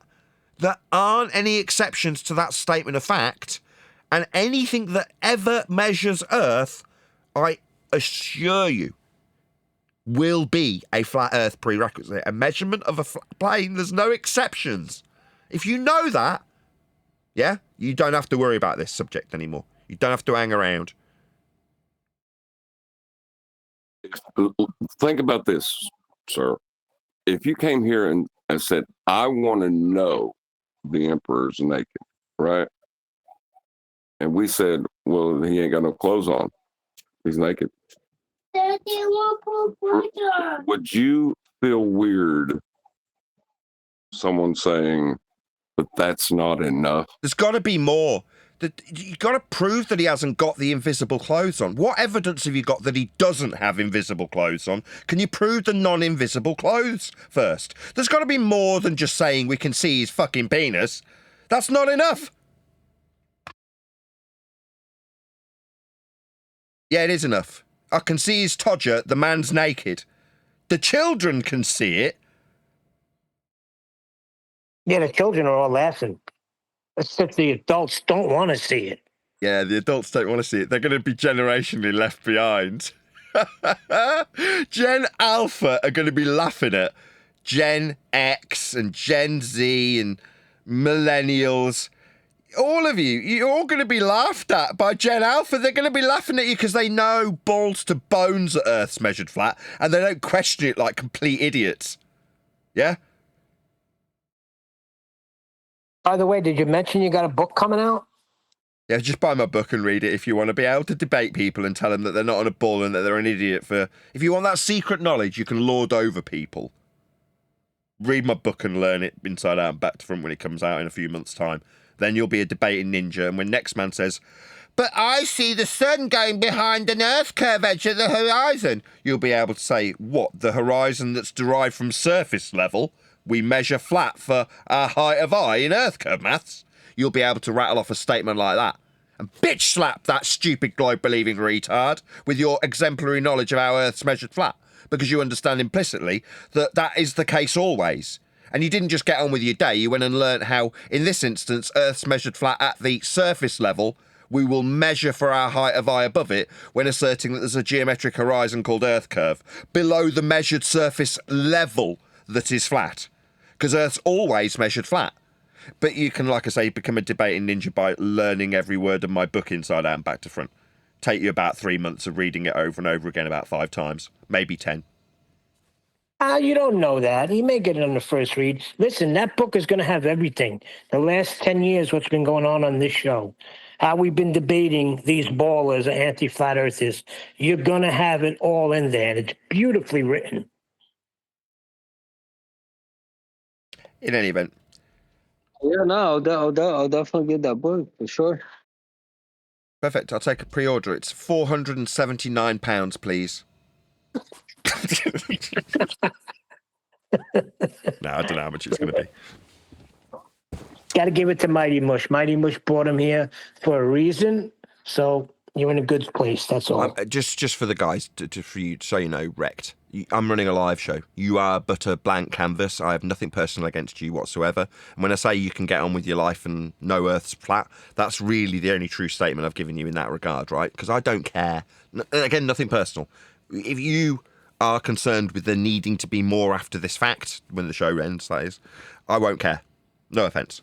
But the facts of the matter are still as stated. Earth is just measured flat. That is the be-all and end-all of claiming anything beyond that, like being on a ball, and knowing that implicitly to the point where you can debate and point out where Earth is measured flat when someone suggests Earth is a ball is the next step of hanging around here for a long time. But you don't need it. You just don't need it. I would discourage it. Right, the amount of freaking charlatans that say words like, you don't have to believe me, don't take my word for it, just give me $3 for my app. Or something like that. I want to take that and put it on its head and say, not only you do need to believe me first and foremost, it's because it's not a belief, it's a statement of fact when I say Earth's measured flat. You don't require belief for me to state that as a fact. And frankly, I don't care if you believe me when I state a fact that Earth is measured flat. I don't care. Yeah?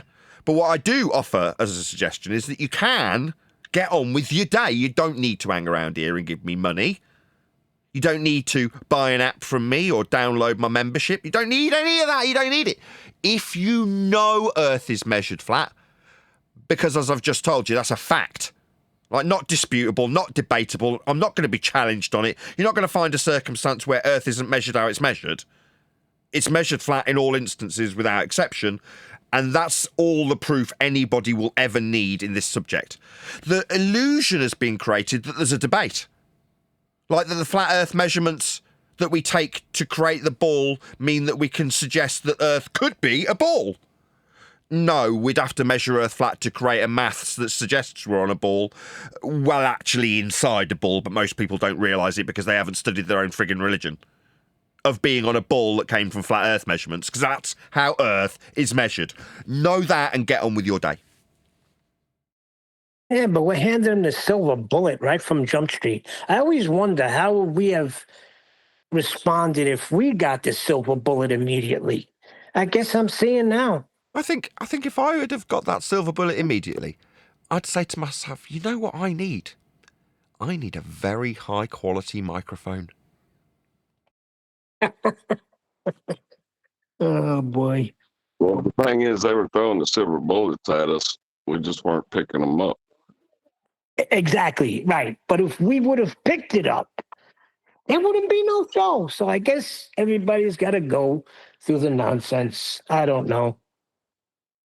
Nobody has to go through any No, nonsense. no. That's what I'm saying. Keep I telling hear the us that sentiment. Nathan's answer Oh, sorry, was just Chocolate, go ahead. wonderful. Go ahead. Nah, I was just making a joke. I'm done. No, I I hear- understand what you're saying, Chocolate. It's taking me a full show to realize it. Sorry. I hear the sentiment from Dave Weiss, right? Now, maybe I'm picking on Dave Weiss. Maybe I should have another pop at Dave Weiss. Maybe it's like Jaron previously, and everyone will tell me off when I just walk past the fact that Dave Weiss is a proven shill already, which isn't necessarily the case as far as I'm concerned. But maybe I should take it a little bit more easy on him and have another bash where Jaron has been exposed as a shill. Maybe Dave Weiss was a victim of circumstance. Backed the wrong horse, so to speak. A horse that was telling him, like he was telling everyone, that I was the scammer, and Dave got caught up in that little whirlwind. And now, presumably, if I inquire with him and find he's seen the error of his ways, given how shilly Jaron has been, and understands that he backed the wrong friggin' horse, maybe we can rebuild a relationship that he tarnished when he told people he weren't watching me. Yeah, he just became a member for free when he was obviously gifted it, given the amount of hours that Dave Weiss spends watching my channel, that he told people he weren't watching at the behest of Shill Jaron. Massively impacting my ability to feed my family. Dave's scum, but we'll see if we can mend some bridges with that scumbag. Yeah? And we'll start with educating Dave Weiss in how Earth is measured flat. In all instances. And instead of telling people, you don't have to trust me, Yeah, well, it's not about trust, Dave. It's not about belief either. Yeah?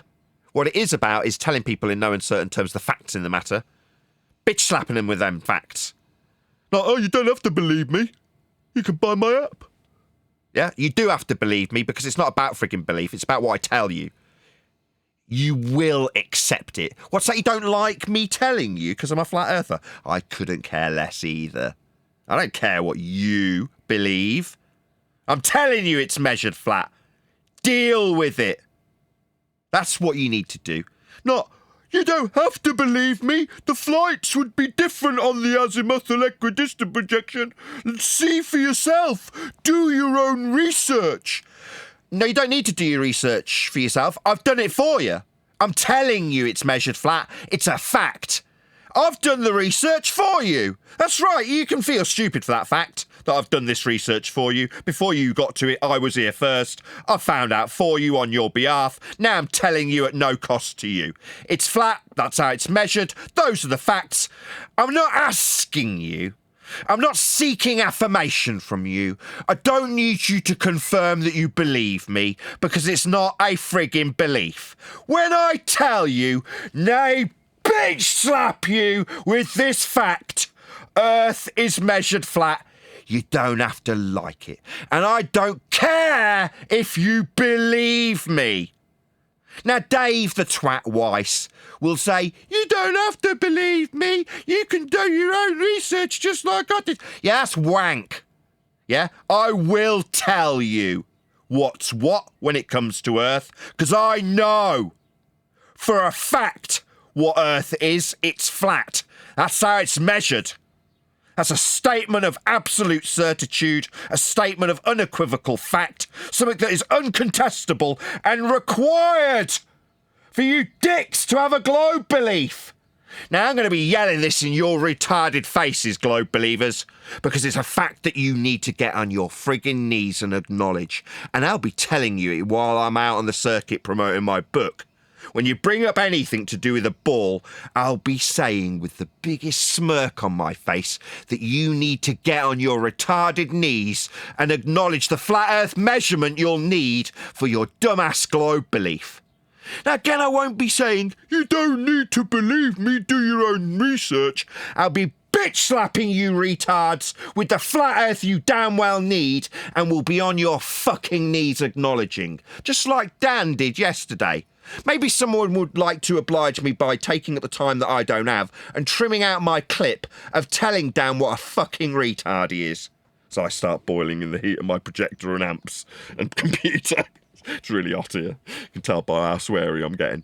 My point is... No excuse. No excuse, you're right. I'll tone it down one notch, Neil. My point is that regardless of what your belief is or what I desire from you in terms of belief, there is an unequivocal, unmovable fact when it comes to what Earth actually is.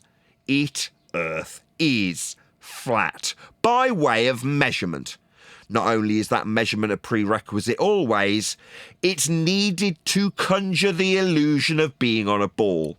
And am I to cross paths with any ball-believing numpties who have taken it upon themselves to pour scorn on any flat earther, I will bitch slap you with the flat earth that you require to believe in a ball.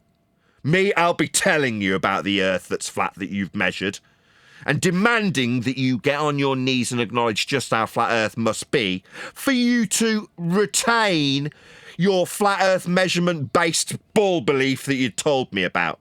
Know that, you ball-believing retards. Very good.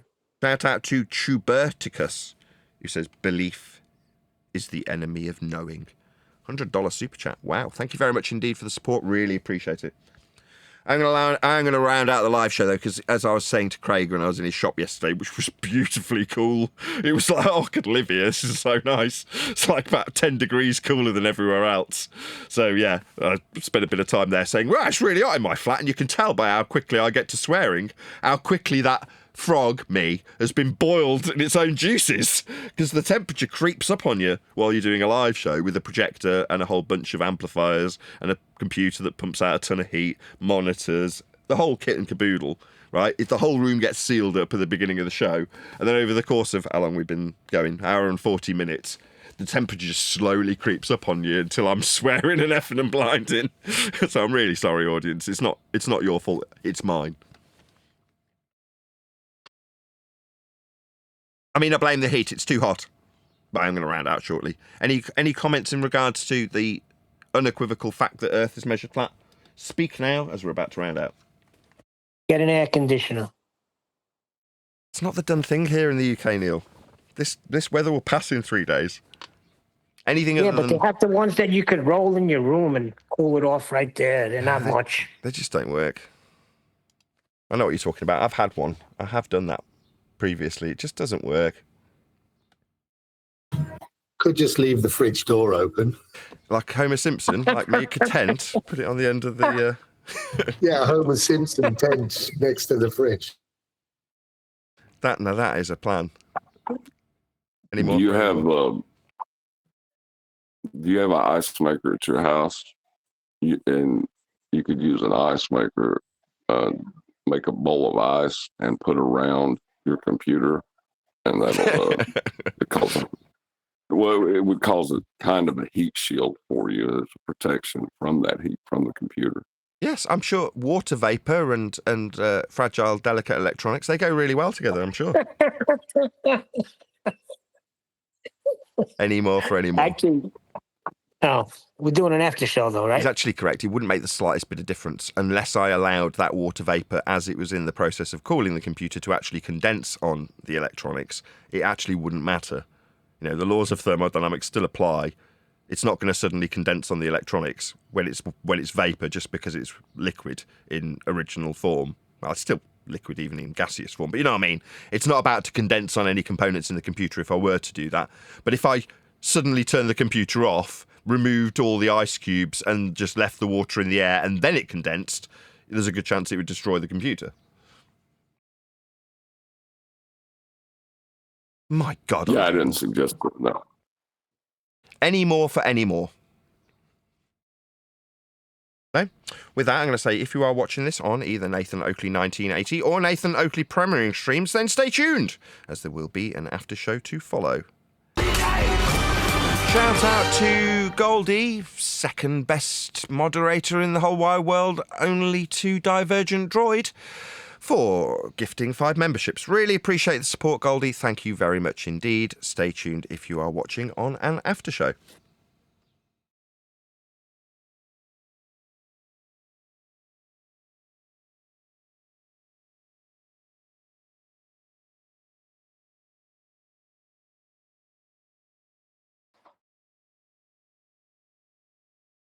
Right, but that's if they want to convert other people. Yeah, exactly. That's why I draw the distinction. If you're going to go on a pilgrimage of flat Earth conversion or whatever you want to call it, not pilgrimage, what would be the equivalent of an evangelistic journey of converting other people? What's that called when the Evangelist. Yeah. What's the journey called that an evangelist goes on? Pilgrimage. Oh, I got the right word then. Pilgrimage. Oh, I was thinking you meant a crusade. Crusade. There you go. That's a better one. Yes, when you're on your flat Earth crusade, then yeah, you need to have hung around here for a while. You need to have learned all the arguments and how they work, so that it comes to you naturally. But if you want to just get on with your day, which is a position I would suggest you go on with, why would you want to go around converting people? What's in it for you? For me, I've got a YouTube channel based around it. I mean, it's obvious what's in it for me, right? Have I mentioned I've got some very high quality microphones for sale? No, tell us more.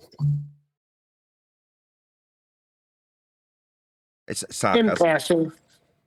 Go ahead, Neil. You might have mentioned it in passing about microphones. I've heard it here and there.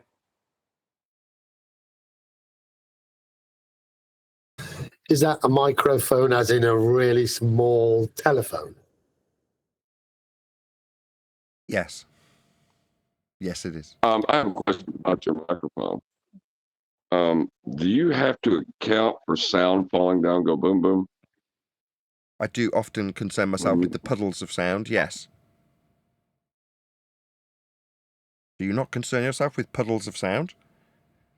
That's Well, yeah, I am just give me a very sec. Just give me a concerned. sec. That is actually something that is asserted in some of the voodoo marketing, right? It is asserted. This is no word of a lie. That bass gathers in the corners of rooms. You get puddles of bass in corners. That's why you put the traps in there, right? That's obvious, right? That's why you put traps, bass traps in corners, because that's where you get your bass. It accumulates like a puddle. Marketing wank is hilarious when you break it down. That's the But base that's salts about in the bottom of the room like Dementors from Harry Potter. yes, exactly. See, there's this force pushing everything down, and sound is traveling from particle to particle, which are being pushed down, right? So there's puddles of sound on the ground. Exactly. Okay. Exactly. How do you account for that with your microphone? You just don't. People don't appreciate that you need to treat the ground. I mean, walking on acoustic panels is you should have to deal with that. If you don't treat the puddles, that's what I think. Basically, what we're sitting in is just like a giant soup of sound. You know, it's filled up so high. You know, that's kind of your background noise level. It's just the soup of sound that's formed puddles. Don't they have like an anti-gravity thing that stops the sound falling as fast?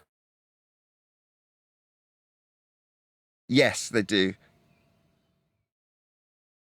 I think that would be important. Very. Oh, you got to do something. I mean, I'm very concerned about all of this, deeply.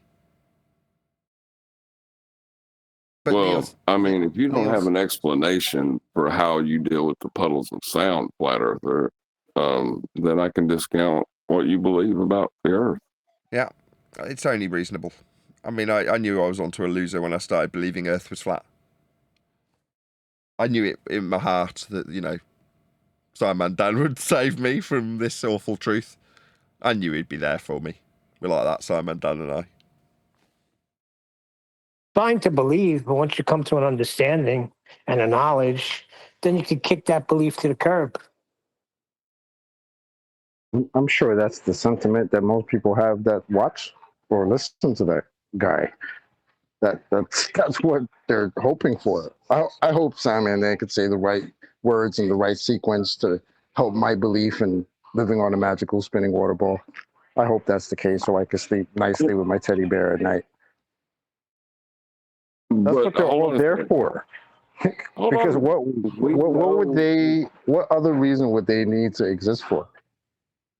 We know it's not a flat plane because there's not puddles of sound.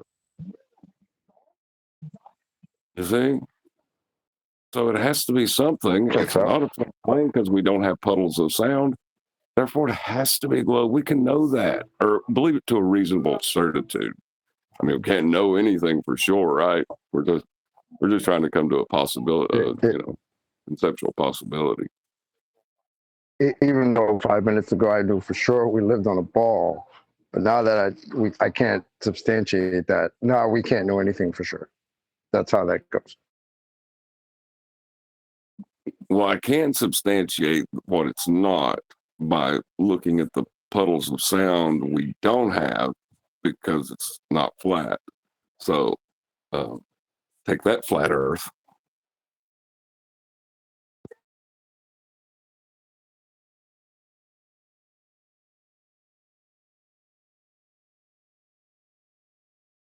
I would have been really great at these the nonsense.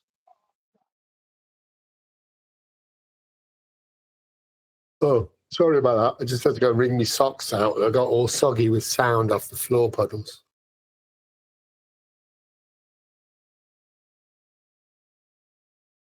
That's how you know it's a globe, by the puddles of sound we do not have. They're continually rolling down the edge of the globe. Round and round they go.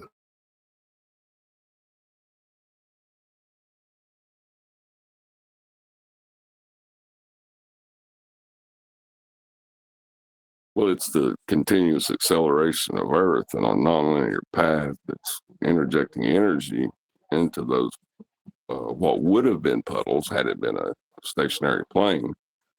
That's allowing them to move freely and randomly in all directions and give us what we experience as sound.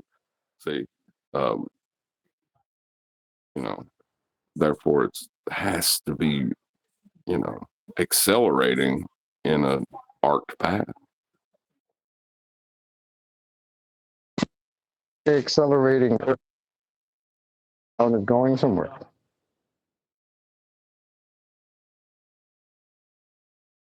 Accelerating coffee cup. Yeah, because if it wasn't accelerating, there'd be puddles of sound. Chocolate. I thought I covered that. I just didn't realize the ground was going somewhere. Just had a Yeah, weird but that, thought. Oh, sorry. Just had a weird thought. How do waves work on a ball? Because the water rises up, which defies gravity. And yeah, it's a bit weird. I know how they work on a flat plane, obviously, but what do you mean? The moon is the reason for those tides and all those waves, isn't it? Well, waves are only describable from a plane of reference because you're going up and down below up and down with respect to a baseline. No, whoever you are is relative. If you're on the side of the ball, you're on the flat side of the ball. It's relative to you. So that means you're standing upright, even though you're on the side. Come on. Right, but the wave itself isn't described with respect to a ball. It's with respect to a baseline. Oh, dear. See what because the wave would have to gather height, which is easy off a flat plane, but how does it do it off a ball? well, it doesn't, because it's described with respect to a plane, not with respect to a curve. Right. It can never do it on a ball because there's no flat surfaces on a sphere. That's the unique thing about a sphere.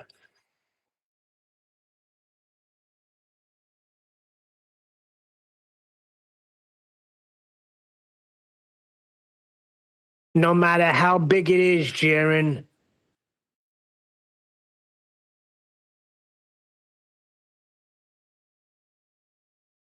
You heard that, right? Refracted. We just don't have an understanding of large understand spheres. big balls? Yeah. We don't have an understanding of large spheres. Right. Well, you have to hold them in your mouth long enough to get the full grasp of them. I think he understands more than he lets on. That was terrible, John. That's so bad. Expecting that from Nathan, not you. We're doing the booking here in a couple of hours, just so you gentlemen realise. I'm doing it now. Are you already all over it? Oh, it's Thursday. Of course, you finish early on a Thursday.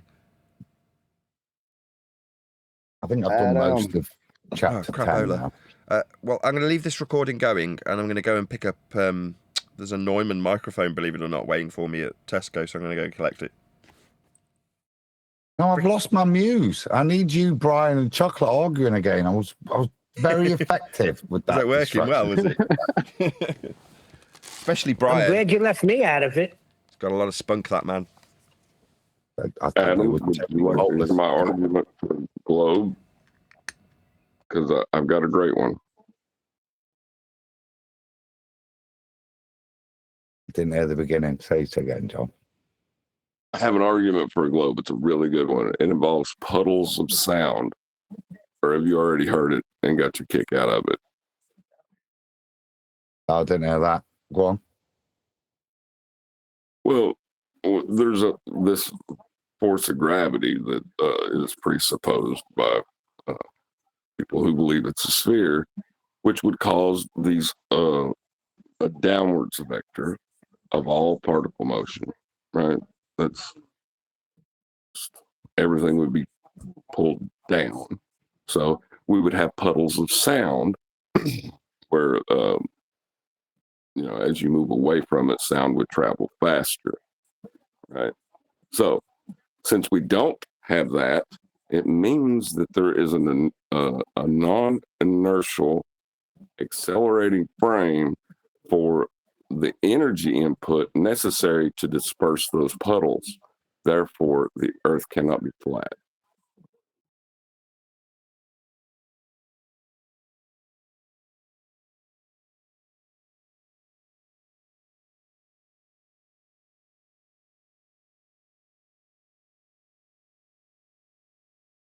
My only question would be, are there ducks in these puddles?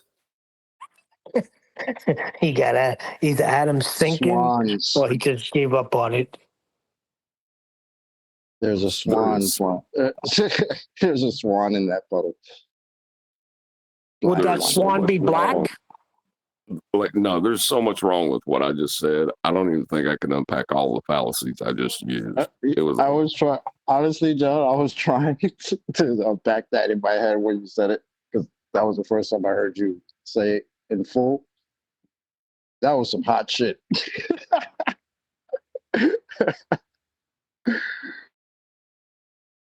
So it's a ball because on a ball, something would do this. Now it doesn't do this. So we know we're on a ball, which has got a counter effect to make it look like we're on a flat plane. And because we can't prove the counter effect as well, therefore know we're on a ball. The Adam Meekin, ladies and gentlemen. When you say it that way, Adam, anything's going to sound stupid. Boy, it made it sound slightly better. But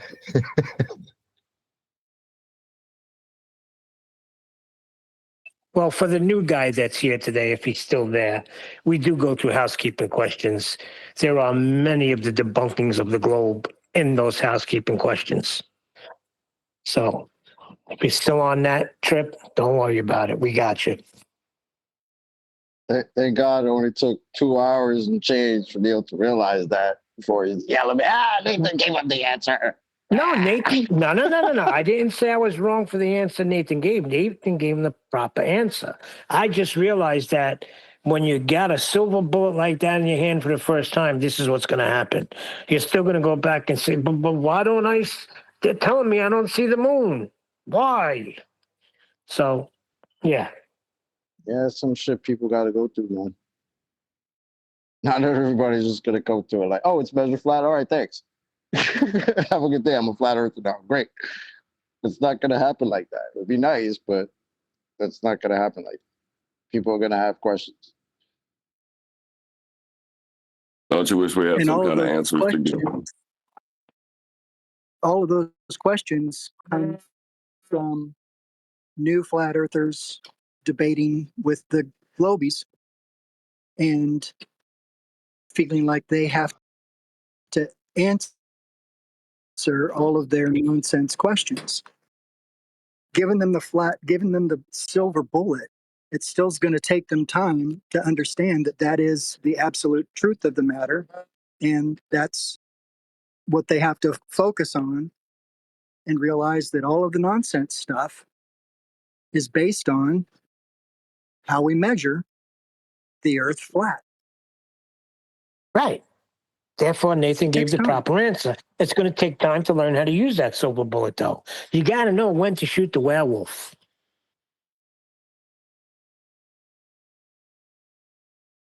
It's best to kill him when it's not a full moon, because, like, How are you going to kill him if you don't see the full moon? well, if you can't see it, neither can he. He'll be human. Get him then. But as a new flat earther, I'm sure he's getting hit. Like, that's probably one of the reasons he's I mean, I don't want to define his thoughts, but it's probably one of the reasons he asked about maps, because new flat earthers get hit with that all the time. What about this map? What about that map? Cheers. I just wanted to say to Neil, I was just busting your balls there earlier. Hello? Hello? Hi, Guns. Oh, no. I know that voice. Hey, What's Neil, up, I Guns? just wanted to apologize to you. I was busting your balls there earlier. like in the comment section. I'm sorry about that. Anyway, I was going to tell you, Neil, we have a sportscaster. His name is Salvatore Constantino, the same spelling as you. Do you have any relatives up in Canada here? I don't know, but if he's rich, he could be my relative. Exact same spelling. Salvatore is it Constantino or yeah, Constantino. POS. Anyway, he's with the Sportsnet. Yeah. Guns, Anyway, guns. that's the As only much as I love Neil, stupidity I had to guns, offer here. guns. As I'll much go as on I mute, love guys. Neil, I don't know I'm why paying you an email. apologize to him because he gives you shit every day. I don't even know what he's apologizing for. I haven't been in the Hey. comments. I haven't been on YouTube today. I So I don't know, but I'll have take it. I have crocodile skin anyway. It doesn't matter. Like, don't worry. I've been well trained to not let things bother me. Anyway, I was going to say, I was busting your chops there in the comment section, Neil. I'm sorry. No, hold If you did on. You see any just said you comments got there. crocodile skin, which is not true, because the other day you were making all these excuses how you were offended that we said Guns of Navarone, chills or not a chill. You Hey, slipped there. Neil. I'm just making conversation. That was all BS. I'm sorry. Like, that was BS. Nah, we I'm got to you. serious. No, but you and Brian think I'm a shill, that's outrageous. I'm as far away from a shill as a prostitute is to the Pope. That's Okay, exactly what a shill would say. exactly. So what we did the other day was we Oh brought my up God. names. Wait a second. These are funny. We brought up names and we said shill or not a shill. You could do it with me right now, Neil Cosentino. Shill or not a shill? Not. You're How not do a you know? shill. That's 100%. None. The FED people are not shills. Not one. My I mean, the only issue real with you is FED. you claim that Jiren was paid $500,000 and you don't know that for a fact. You could assume, but He was say you are paid. assuming it. Yeah, he was paid a large sum of money. I've heard this, and I can't give you my information, but I hear things. I used to be in that area, in that government, right, for 37 years. You learn things, and then you meet people that know people. I know that sounds stupid. It's like third-hand news, but I heard that.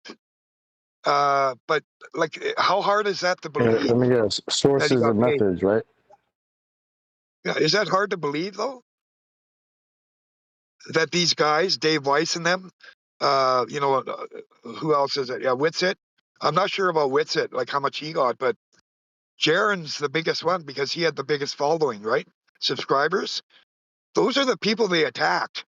Like what do you call it? They groom. The ones that are popular. You know, they groom them. They were grooming Jaron for years, like the Glowbusters guys. I just heard this. Okay, you don't have to believe me. It's it's no water off my skin. You know what I mean?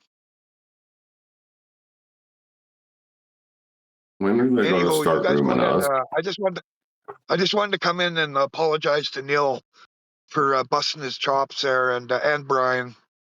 Sorry if Brian, if you're there, I apologize. I'm just a flat earther like you guys. We want the truth.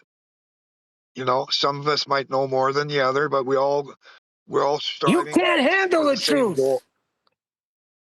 truth. If you are a Cuban shill, Ben, though, yeah. I don't know if you are I or love not a the shill. movie. I won't make a claim either way because I don't know. But if you are, could you talk to whoever pays you and tell them that I am a free agent and I'm willing to discuss terms? Just letting that out there. John, I'm always talking in the past tense.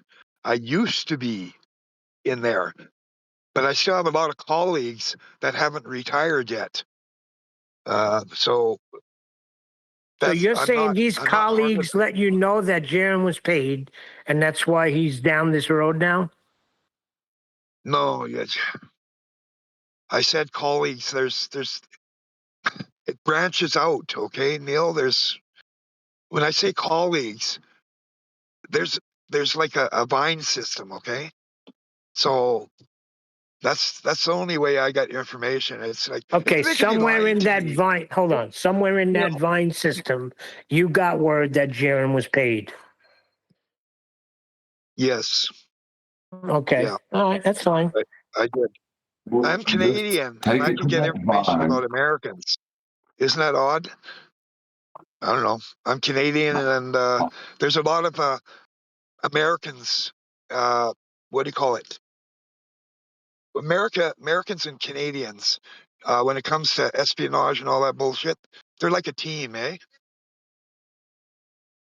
You know. Well, just Anyway, whatever. could you go to the grapevine? Could you go to the grapevine for me and put it in the grapevine that I'm a free agent and that I am open to what is that? What do you To indecent receive a proposal? substantial amount of money. How many Yes, that subscribers I'm do you have? open. How many subscribers do you have? Subscribers? Subscribers? Sorry, I don't have my teeth in. How many do you have, John? Let's see, right? You got it. Like Nathan is a perfect candidate. My God, he could make a killing. Oh my God, everybody hates him. Like on both sides, all around the circle, because he is poking the hornet's nest. You know what I mean? If he went on the ball side, oh my God, he could make way more than Jaron. And Yeah, but that can ongoing. never But then, see. But let me tell you why that can never happen and why he's not a good candidate for them, because he says it himself. He knows Earth's measured flat. Now, there's exactly. no way to go back, so they'll lay off of him. Yeah. That, Oh he yeah, can't come that's around for and sure. say Once it's you a go ball flat, tomorrow. Nobody will believe him. yeah. If you have any self-esteem or whatever, you would never go back to the ball. Once you know it's flat, like you know it's flat. It's like, you know, it's just those shallow people that There's they're no ball greedy. to They go want back to. money. Yeah, there's no ball to go back to. It's flat. It's like it's proven. There never was a Anyway, ball, so there I'm has to sitting be in front of something that. Hold on, there has to be something that was real for you to go back to. It never was real. no, It was only no. mathematical, and it was only indoctrinated. We were indoctrinated with It's it through lies. schooling system. No, but they know it's the flat earthers that know it's flat and go back to the ball. They just go back for the money and to troll and whatever they do. I don't know the ins and out. All I know is most people that are flat earthers, that are real flat earthers, they know it's flat, and if they go back, that is like treasonous. Like that is turncoat 100%. You know what I mean? Because they know it's flat, I've never, and they Yeah, go but think back about I've for this. never, greed. Refracted. Think about this. Hold on real quick. Think about this. Guns, relax for 1 second. Let me get this out. Could it be? Now, we've all heard the whole thing with Jaron and Witsit. Some of the answers that Jaron is given, it's like he's like making it obvious. Like things like, well, he's bringing up all these old Newton and Brahe and therefore sphere. The way he's just saying it, to me, he's trying to make it sound like, hello, I was paid. It's obvious. Look at how I'm debating this. Yeah, well, a lot That's of the it way it too is a sounds to me. mockery, right? Mockery, right in plain sight. They're mocking us like they look like idiots, a pair of idiots. Not once did Witsit, say it's measured.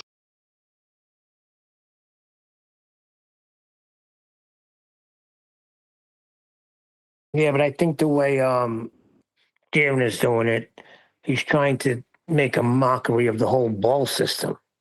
Maybe sending us a little message. Has Jaron ever given a statement that would conclusively prove that he knew it was flat? Well, he clumsily argued with Brenda that time with the black swan. I don't think he's ever, I haven't heard him talk about measurements with the elevation angle to get those measurements. But I don't know, it's kind of weird how he just like says these things, therefore sphere. You know, and it's like, really? Come on, after all these years, that's what you're going to say? Kind of like, I don't know if he's sending us a message. I don't know what. Well, the thing is, right? I didn't hear him detail the black swan to Brenda. He just, stated the purpose of the black swan within the argument and what people utilize it for. But that doesn't mean he knows Earth's flat.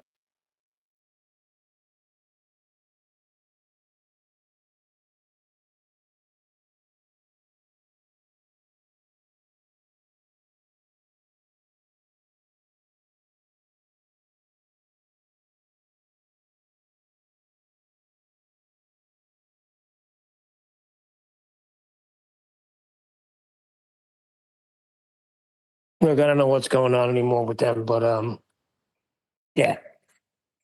Earth measurements. Neil, I apologize. I didn't mean to get all whatever with you earlier. Nah, that's part of the show. The guy was apologizing. I'm like, are you kidding me? This is great. This is flat Earth debate, old school. I didn't really understand the question that was being asked. But then, I have a hard time even imagining what it would be like on a ball anymore.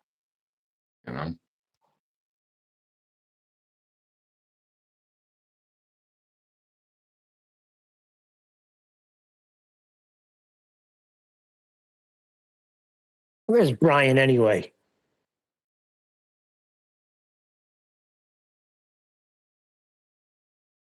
Do you understand what I mean when I say that now? Yes, I understand what you're talking about. Like, Okay, I'm Here, I going just walk Cheers. here with a lot of traffic. What did you say, Brian? I said I'm cheers. I'm going walking on mute. along the road and there's a lot of traffic. Okay. I'm walking here.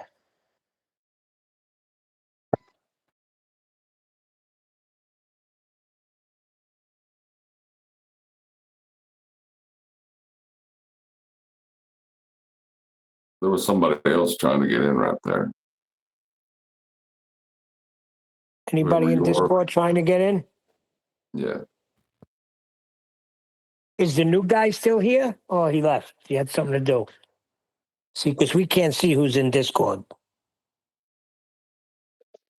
Yeah, I'm still here. Good man. Any other questions?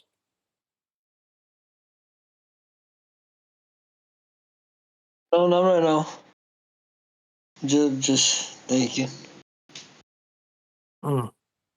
Have you heard the gas pressure without containment yet? You familiar with that? No, what is it? Well, if we live next to a vacuum, then how are we breathing? Right? Because all our air will be sucked into the vacuum, right? The vacuum of space. You can't have gas pressure unless you have containment. So we are contained. That's why we're alive. The gas would not be sucked off the Earth. Yeah, I don't believe in the whole vacuum space thing either. Like, to me, the whole space thing it's like so fake. Well, outer space, the vacuum of space is fake. I mean, we look up and we see the stars, the moon, the sun, right?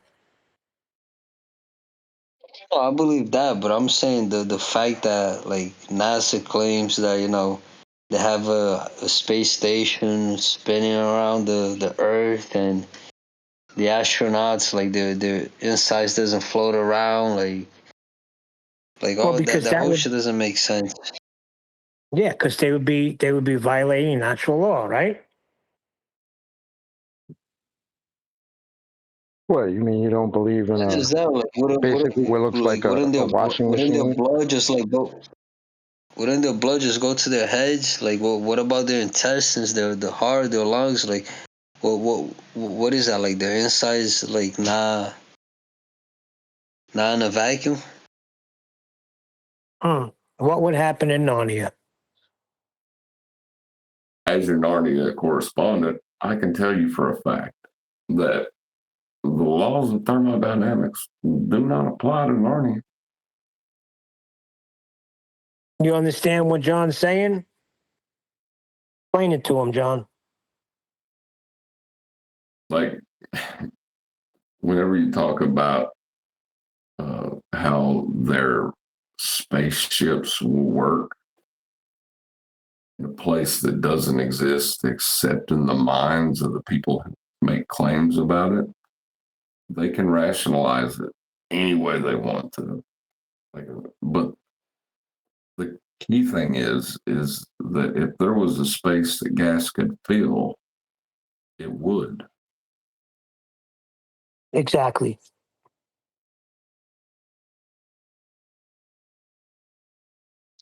I didn't get that. What do you mean? What he's trying to tell you is like the Globers or ball believers will try to get you to talk about what the astronauts are doing and how this works and that works and this crap and that crap.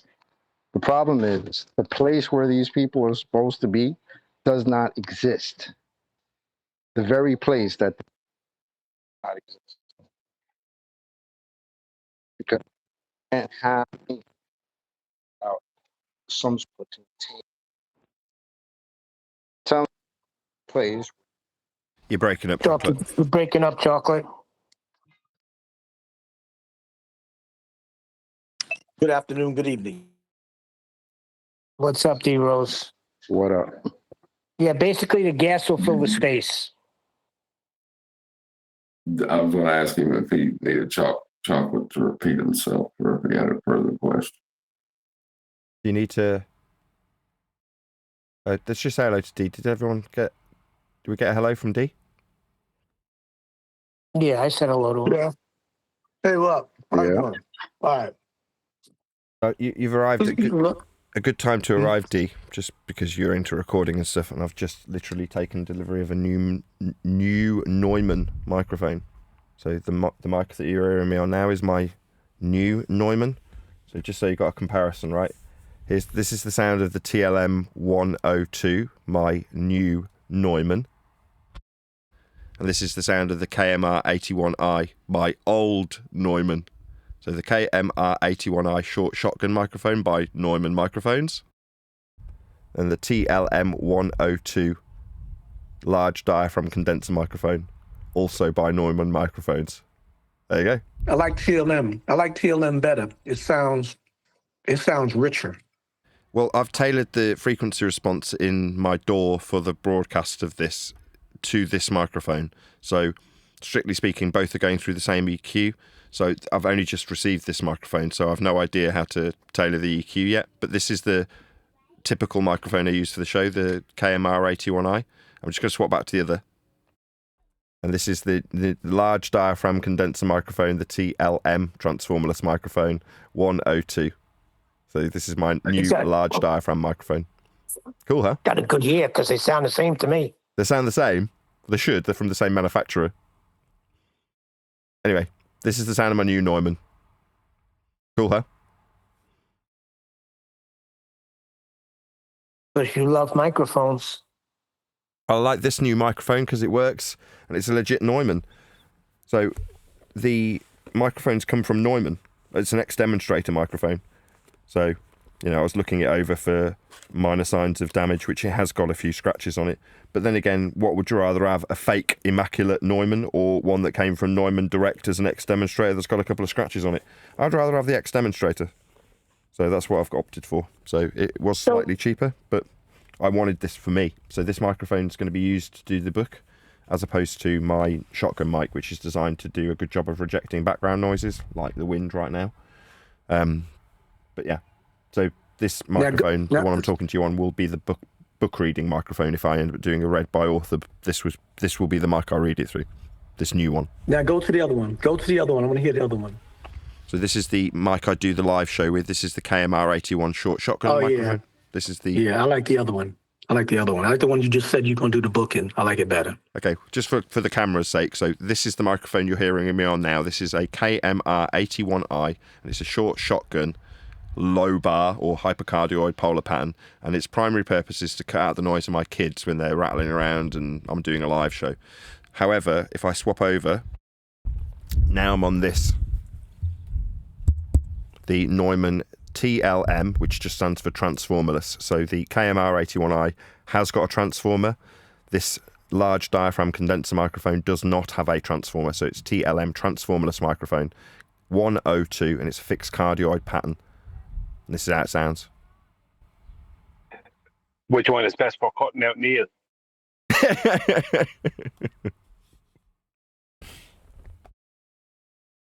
I'll pretend I didn't hear that.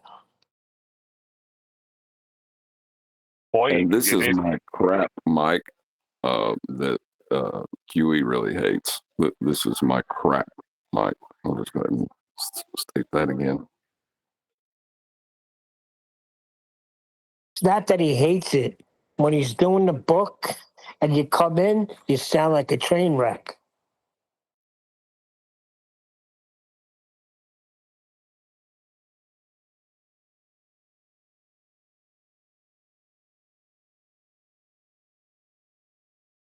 Yeah, that's the reason he hates it.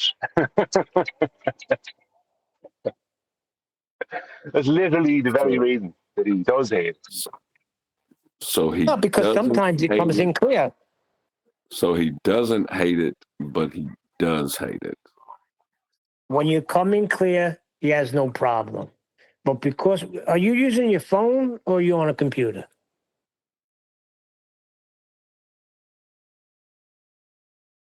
I'm on a phone. Yeah, so we're all on phones. I don't have a mic. Whatever the phone is, that's it. Can't help it. Can't change it. Well, it's actually, the mic's actually built into the phone. Exactly. So I can't help it and I can't change it. So that's it. So all of this, your mic sucks? No, it's the reception. That's all. Well, I was making a joke, Neil. We've taken this way too far. What was that? Mike's a train wreck, John.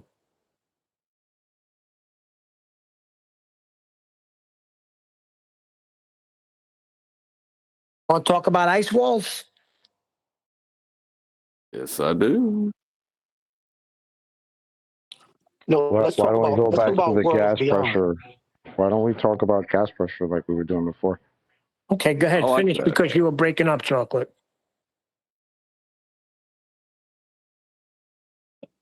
No, so is the dude still there? Yeah, he's in Discord. Yeah, the whole. I'm trying to tell you. You're talking about astronauts and what they're doing in the ISS, which is essentially a machine with solar panels moving around the Earth at 17,900 miles per hour. Yeah. All of that, none of that's happening because where they're taking place, where that is supposed doesn't exist. So that's the problem. The place can exist, place with no gas pressure, juxtaposed next to a place because you can't have gas pressure without a container. Just like you can't have a vacuum without a container. Does that make sense to you? Yeah, it does. So a lot of times in the arguments, with Globers, they'll try to talk to you about what if rockets can work in space. I'm sure you've heard that crap plenty of times. But if rockets can work where? In a place that doesn't exist? That's a bit of a problem. And that's what they're going to do all the time. Well, Exactly. if I can show the and they're going to try to suck you into arguing about how a rocket does and does not work in space. Well, you can nip it in the bud and be like, that place doesn't exist, and tell them why, and then end of story. Well, the key thing is if you can argue about how a rocket would work in an area that gas is not filling, then that area that gas is not filling exists without any challenge. Correct. Yeah, did you just say what I said in a different way, John?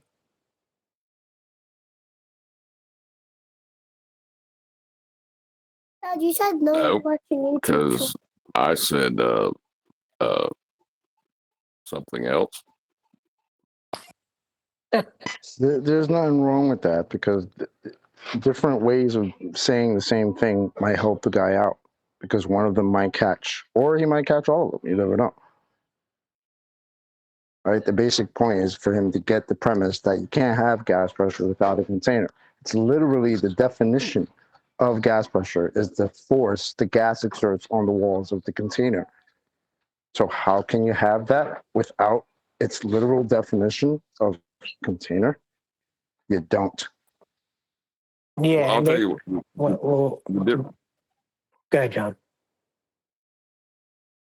The difference between what me and D Rose says, D Rose detailed how you can know that that area does not exist. I was stating the purpose in having the argument about and why you a baller would enjoy doing that. Is because the point is kind of skipped past. That's the only distinction I was making, D Rose. Yeah, but what if they come back and say, well, the atmosphere is the container? What are you going to say to that, John? The air contains the air. So you're saying the word atmo means air, Yeah. sphere means sphere, and there's no such thing as atmosphere. Yeah, but John's response is the correct one. So air is containing the air? Because we just asserted that we need a container. Tell me the air is contained by the same air we're talking about that needs containment? That sounds like crackhead shit. That doesn't make any sense. People that say that don't even understand what they're saying. All right, gravity then. What does an inertial plane? Because you'd have to assert a force to say that it's affecting gas pressure. I would think, according to some definitions, if you accept that definition, you need a force on an inertial plane. What's that got to do with the globe?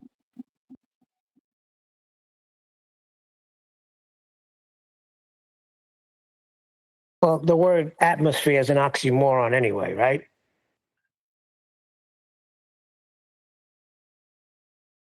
Yeah. Yeah. That's kind of the problem. Is gas doesn't have inherent shape.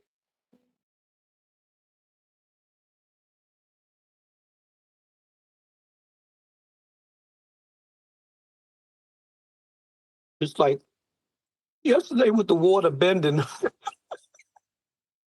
You had me cracking Bending up. water. Yeah, if you pee on my back, does that mean the water's bending?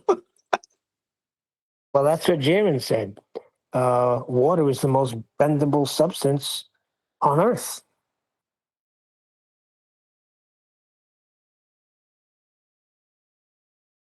How do you bend water? He said the most malleable, right? He said it's the most malleable.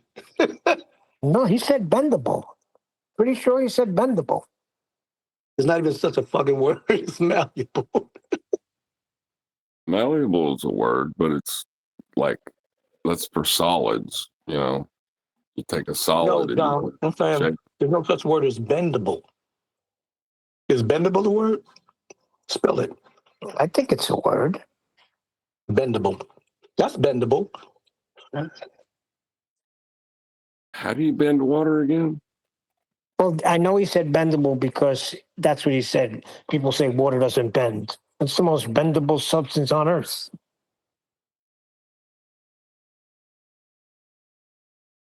shown by all the bendy horizons that we see everywhere all the time.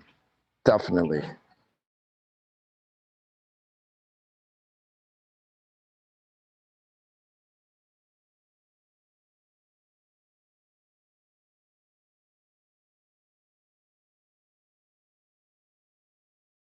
What's the word they use? Bendizontal? So bendable is a word. Bendable. Plywood. Yeah. If it has the capacity to be bent, then it is bendable. So can water be bent? So I would like Jaron to demonstrate bending water. Him being able to bend water like he could bend a twister, a piece of licorice, a piece of wood, an aluminum foil or an aluminum or tin wire. I want him to show how he can bend. That's pretty malleable, like an aluminum Fisher line or something like that. See if he can show us how he can bend water like that. Grab it on each end and bend it. You can bend the path the water takes, right? But bending water doesn't make sense. That's stupid. Yeah, they'll show you that video of the guy with his faucet, how he's bending the movement of it. You see? Water bends. That means it can bend around the whole sphere, just like that. You know what they also say? When you put a drop of water on the desk and you look at it, it's bent. It's curved on top, so you can bend water. Oh my God. This is what they resort to. The surface tension is creating a droplet. Is that bent water? Be water.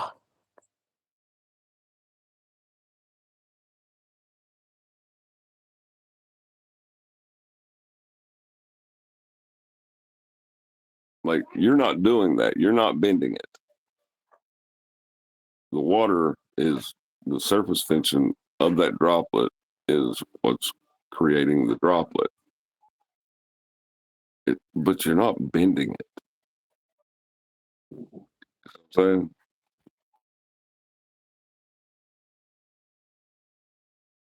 What else could we go through for the lad? I'm sure he hasn't heard of the black swan. That's a good debunking, right? That totally annihilates the globe.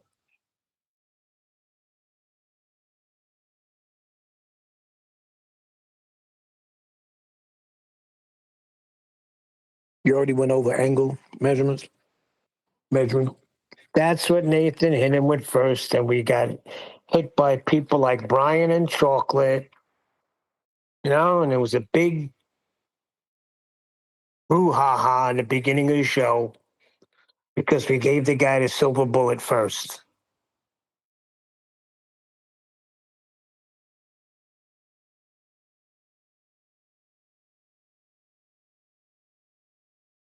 well, the black swan's nice, but you really need somebody to make an assertion about the physical geometry of the Earth blocking the bottom of an object in the distance to the black swan,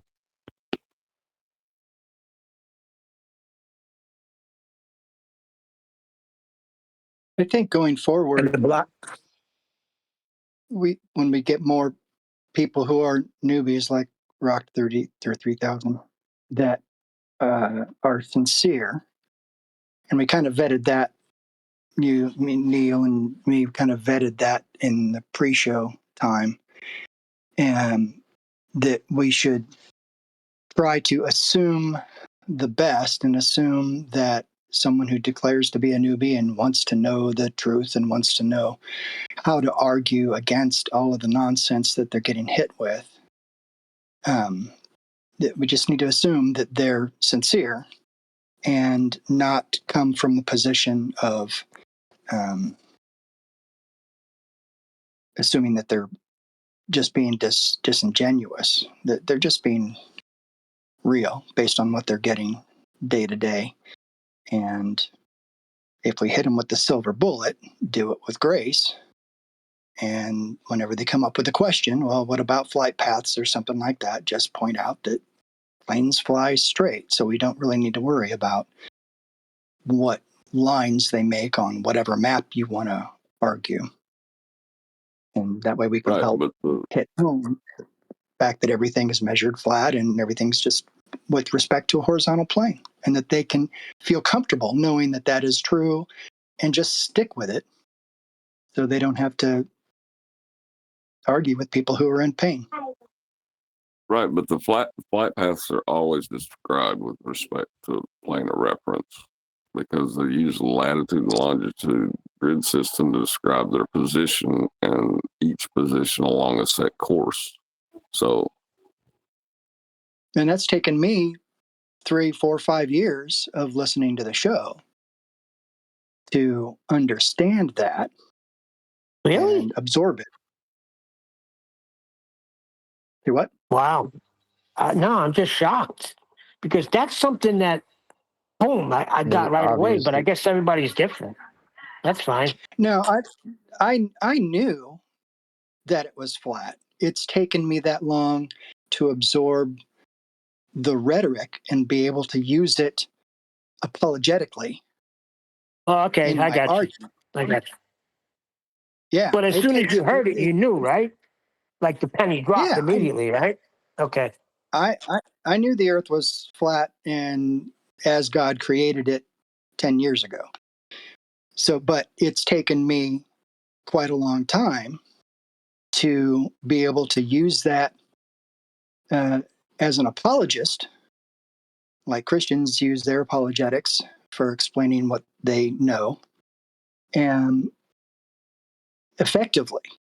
We got newbies that are being hit with, well, what about this? What about that? You know, the whole gish gallop of stuff. And, well, you can't explain this. And it's all very emotionally racking. You just don't want to deal with it. And so it just takes, there's a difference between knowing that it's flat and being able to cogently, with good rhetoric and good logic, battle those trolls and stand to your guns with this with your silver bullet. Right. And I remember it was Conspiracy Cats. I think Nathan was talking to QE, and QE asked him, do you know why he said he'll give you a flat earth? And that's when it dropped. The penny freaking dropped. I was like, oh my God, because he had to. He can't go any other way. He has to give you a flat earth.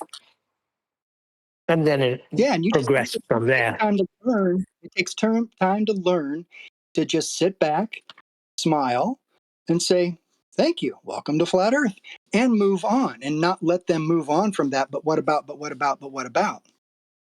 And so that confidence in knowing the truth and being able to use good logic, rhetoric, and apologetics, defend the truth. And it takes some time, and most people don't have that time. That's why Nathan's saying, look, it's measured flat. Here's how it's measured flat. Go on with your day. And if the person keeps coming back, hang around. Yeah, but if the person keeps coming back and saying, but we've got to have an answer for this, and we've got to explain why the moon is, we don't see the moon and stuff like that. Well, we don't see the moon because it's a new moon phase today, so no one sees the moon, and that's it. You don't. That explains that. Move on. The Earth is still measured flat, and teaching people to use that silver bullet. Yeah, I understand it. It doesn't explain why we can't see the moon. That's the thing. So that what you're saying is not an answer. A lot of people will go, well, why can't we? They have a heliocentric story that doesn't work. So we have to give them Right. one? We don't have to give them I one. don't I'm have just saying people won't be just happy with just that as an answer. For they're going to want to know, and they may never find out, but they're going to want to know. You can't just expect them to just sorry about the background noise. You can't just expect them to just go, oh, that's okay, then I'll go on with my day. That won't be the case. Well, that's actually one of the things, like when they talk about the eclipses, and they say the shadow of the Earth on the moon, right? And it takes them a minute to articulate it, to say that the incident angle of light coming from the sun is striking the Earth at an angle in which a shadow is cast upon the moon. It'll take them a little while to get there. And we know that because we measure the elevation angle of the moon 180 degrees out of phase with the sun below the horizon. Well, how do they do that? They presuppose that the sun is going below the plane of reference in the celestial sphere.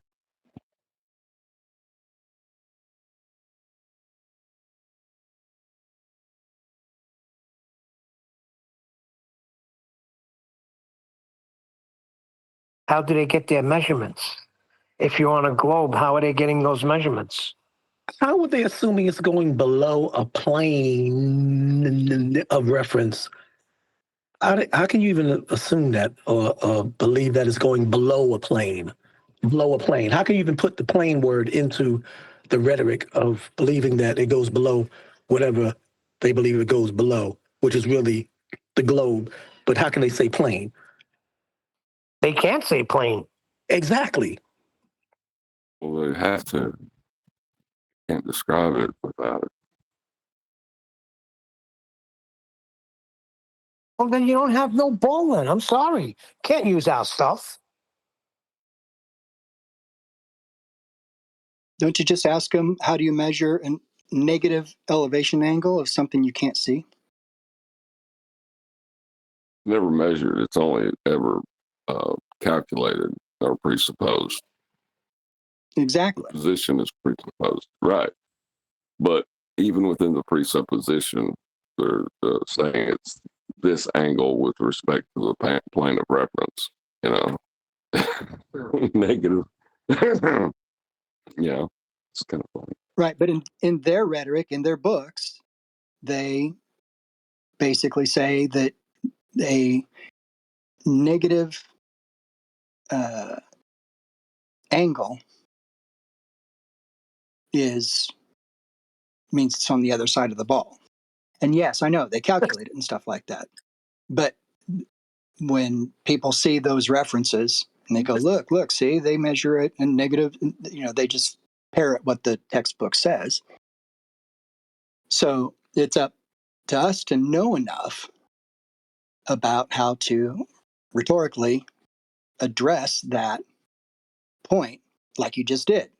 You're measuring a horizontal plane. You can't measure a negative elevation angle to something that you cannot see to measure that angle to. So obviously you're calculating that it's below the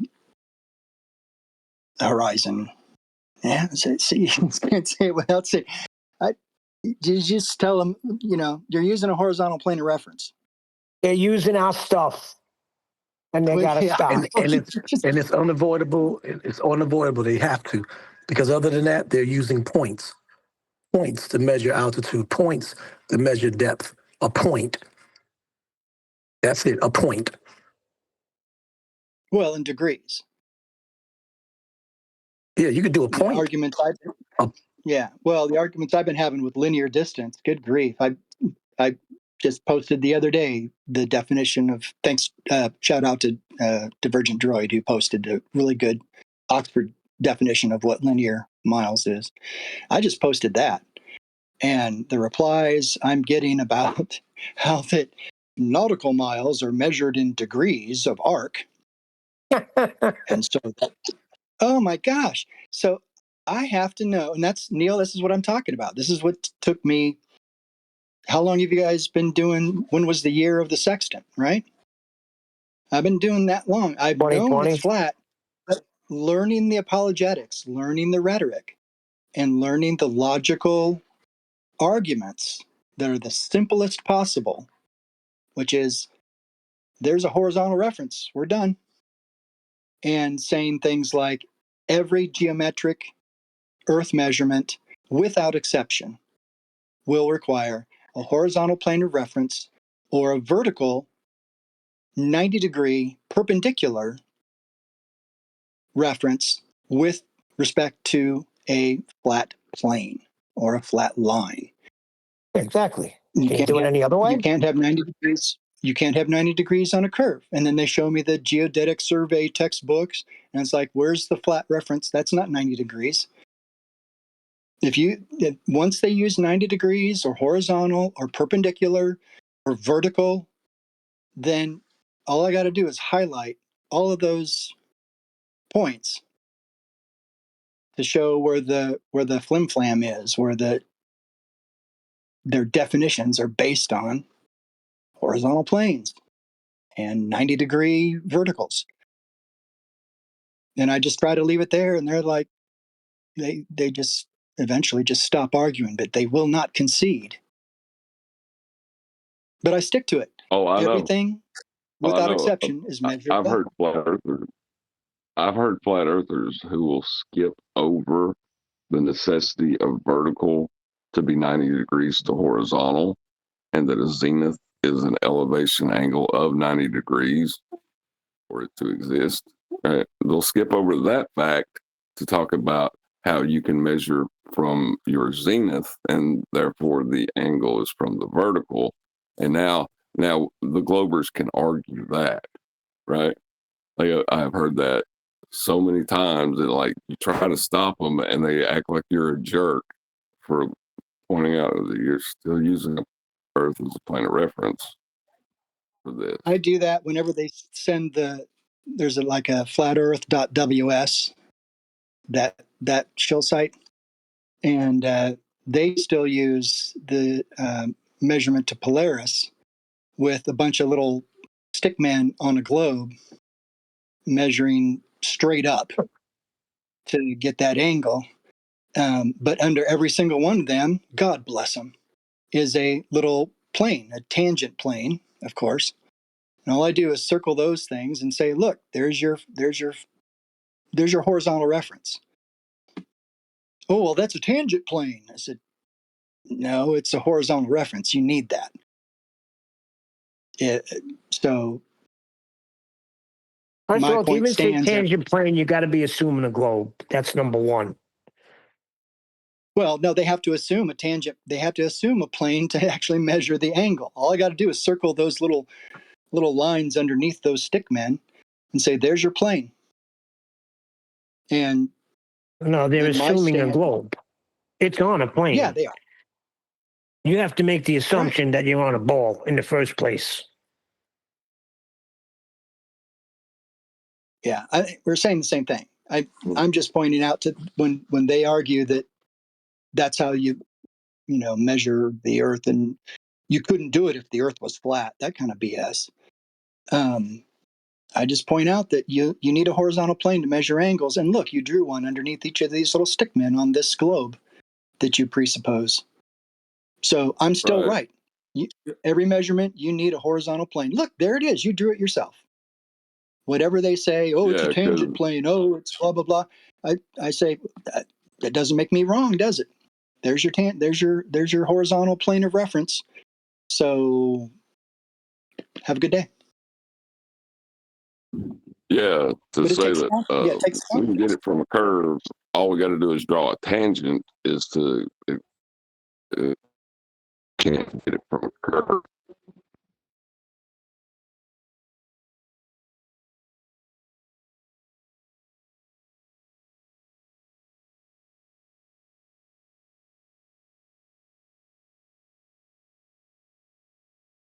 You broke up a little bit, Refracted. What'd you say?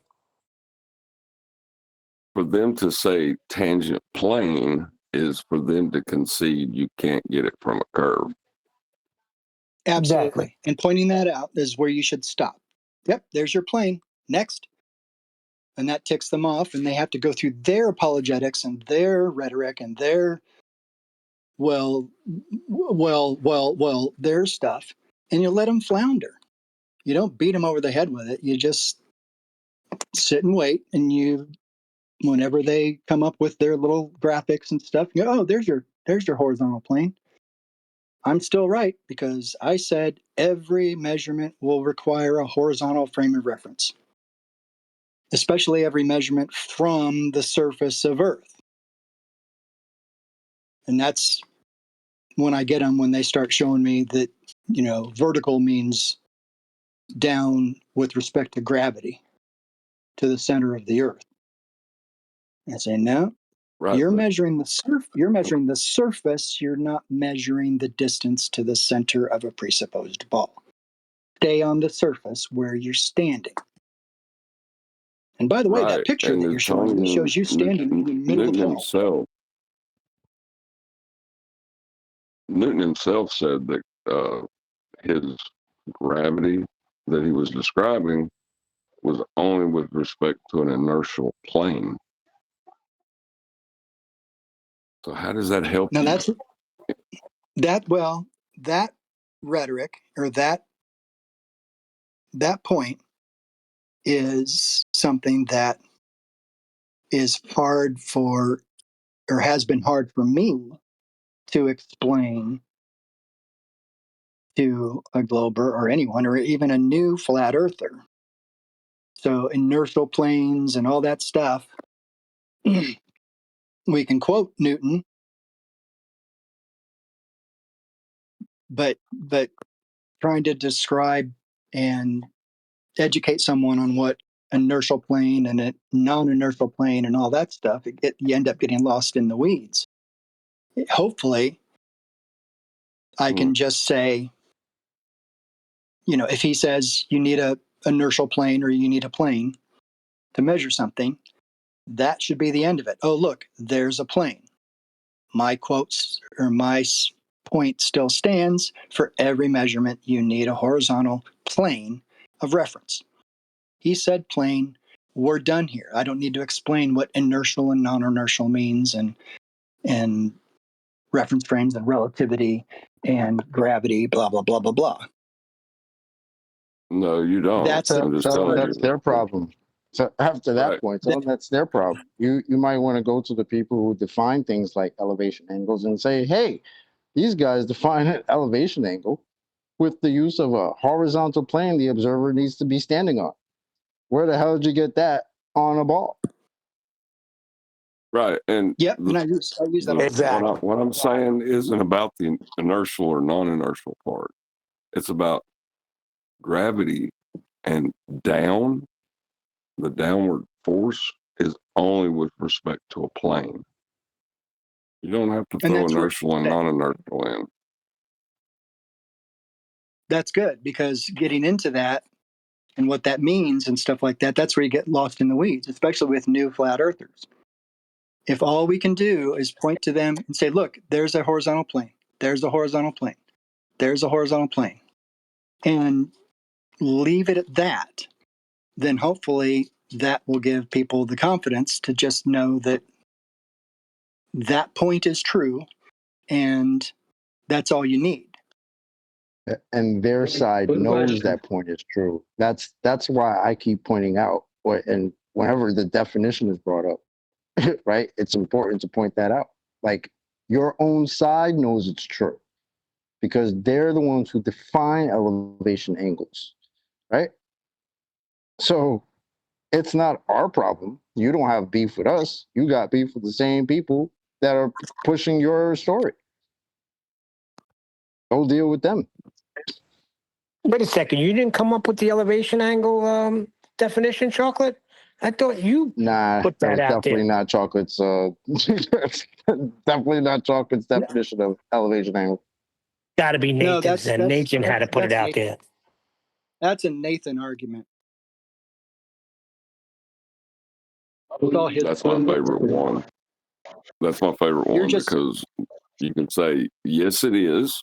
Now that we've acknowledged Nathan, let's move on to the argument. And can you address it? Not me. I say I'm the one presenting it. It's my argument. And that is what has helped me a lot is I don't go back to, and it's a problem with newbies because they're always going back to, well, Eric Dubay says, David Weiss says, and well, flat earthers say. I stole everything. It's all my argument. And I'm standing on it, what I know to be true. So when people say, oh, you're just listening to your God, Nathan, your God, Nathan. Well, Nathan said this. I usually kind of lie and say, who's the Nathan? Yeah, but that's what Chocolate's know saying. you. Nathan didn't say that. It's their freaking definition of an elevation angle. Well, technically, But even with it's that, one play into side's- it. Play into it. Say, yes, my God, Nathan says elevation angle requires a planar reference. Can we discuss what my God said?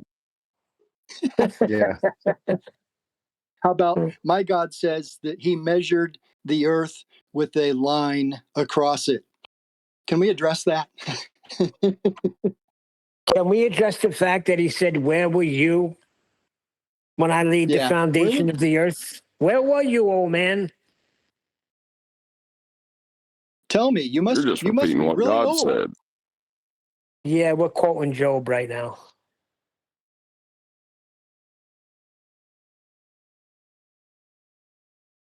Can you believe that Huey memorized that whole chapter?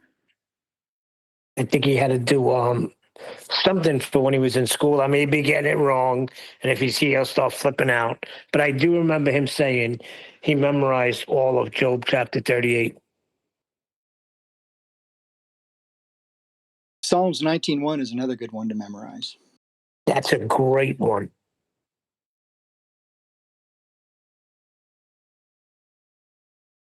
That the firmament, handiwork, all that. Yes, sir. The same one that's on the tombstone of the guy that made NASA. That one. There you go. Let's get into the piece of nonsense. Somewhat, you Well, can if we're point that out. discussing if he's a Nazi, Interesting. if we're discussing if he's a Nazi, then we're not talking about the nature of the surface of Earth. Well, we could point out how the supposed Nazi talks about a container. He has a quote about a container on his tombstone. We can talk about that. You could always try he's to a bring the Nazi. feast of nonsense back to flat Earth deal. So it's not like, oh my God, feast of nonsense, run! You could always bring it back. Well, you can bring it back to scripture. And the point is that the Nazi put scripture on his tombstone. That's interesting. Doesn't prove anything, but I think that's interesting. Exactly. I agree. That's where it stops. So You the don't want to Nazis argue about. believed there was a Hold on. container. 1 second. I'm You going to believe read the it same to thing you. as the Nazis? Wait a You second. believe the same thing as Nazis? Hold on. I got 19:1 right in front of me. Pay attention. The heavens declare the glory of God, and the firmament shows his handiwork. Day unto day utters speech, and night unto night shows knowledge. There is no speech nor language where their voice is not heard.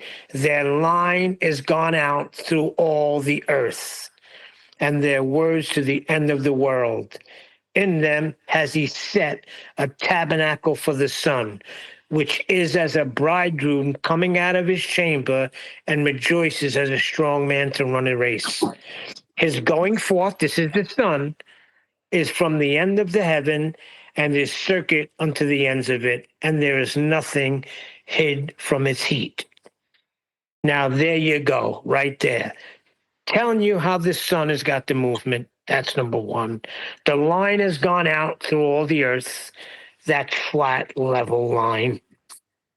You can't dispute scripture. Well, a line is not with respect to a curve. line is the closest distance between 2 points, which must be a straight. Correct. Party pooper.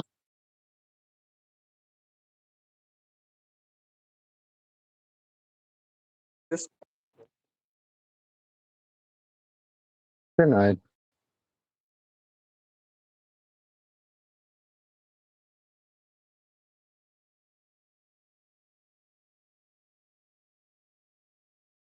What was that? Oh, access denied.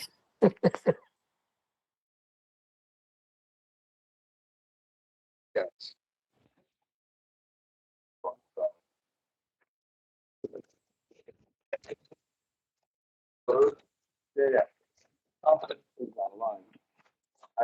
Chocolate, are you hot micing or are you trying to get a point across?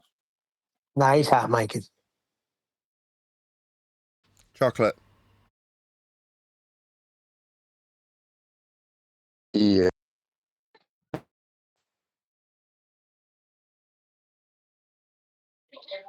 can I ask you guys something?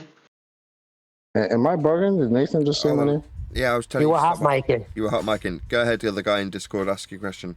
Sorry. Like, like when you guys like first got into this, like, oh shit, like, you know, we don't live in a globe, right?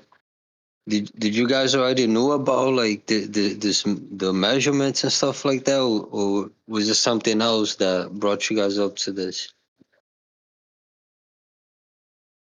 For me, no, I didn't appreciate that Earth was measured flat until about 2 years ago, and I've been doing this for 10. I know, but what was what was the first thing that made you like look into it, started looking into it? Okay, a guy Like, what was the a guy called Matthew Boylan, also known as Math Powerland, who had a channel called the NASA Channel, where he talked about Earth being flat without pouring scorn on that fact. That's it for me.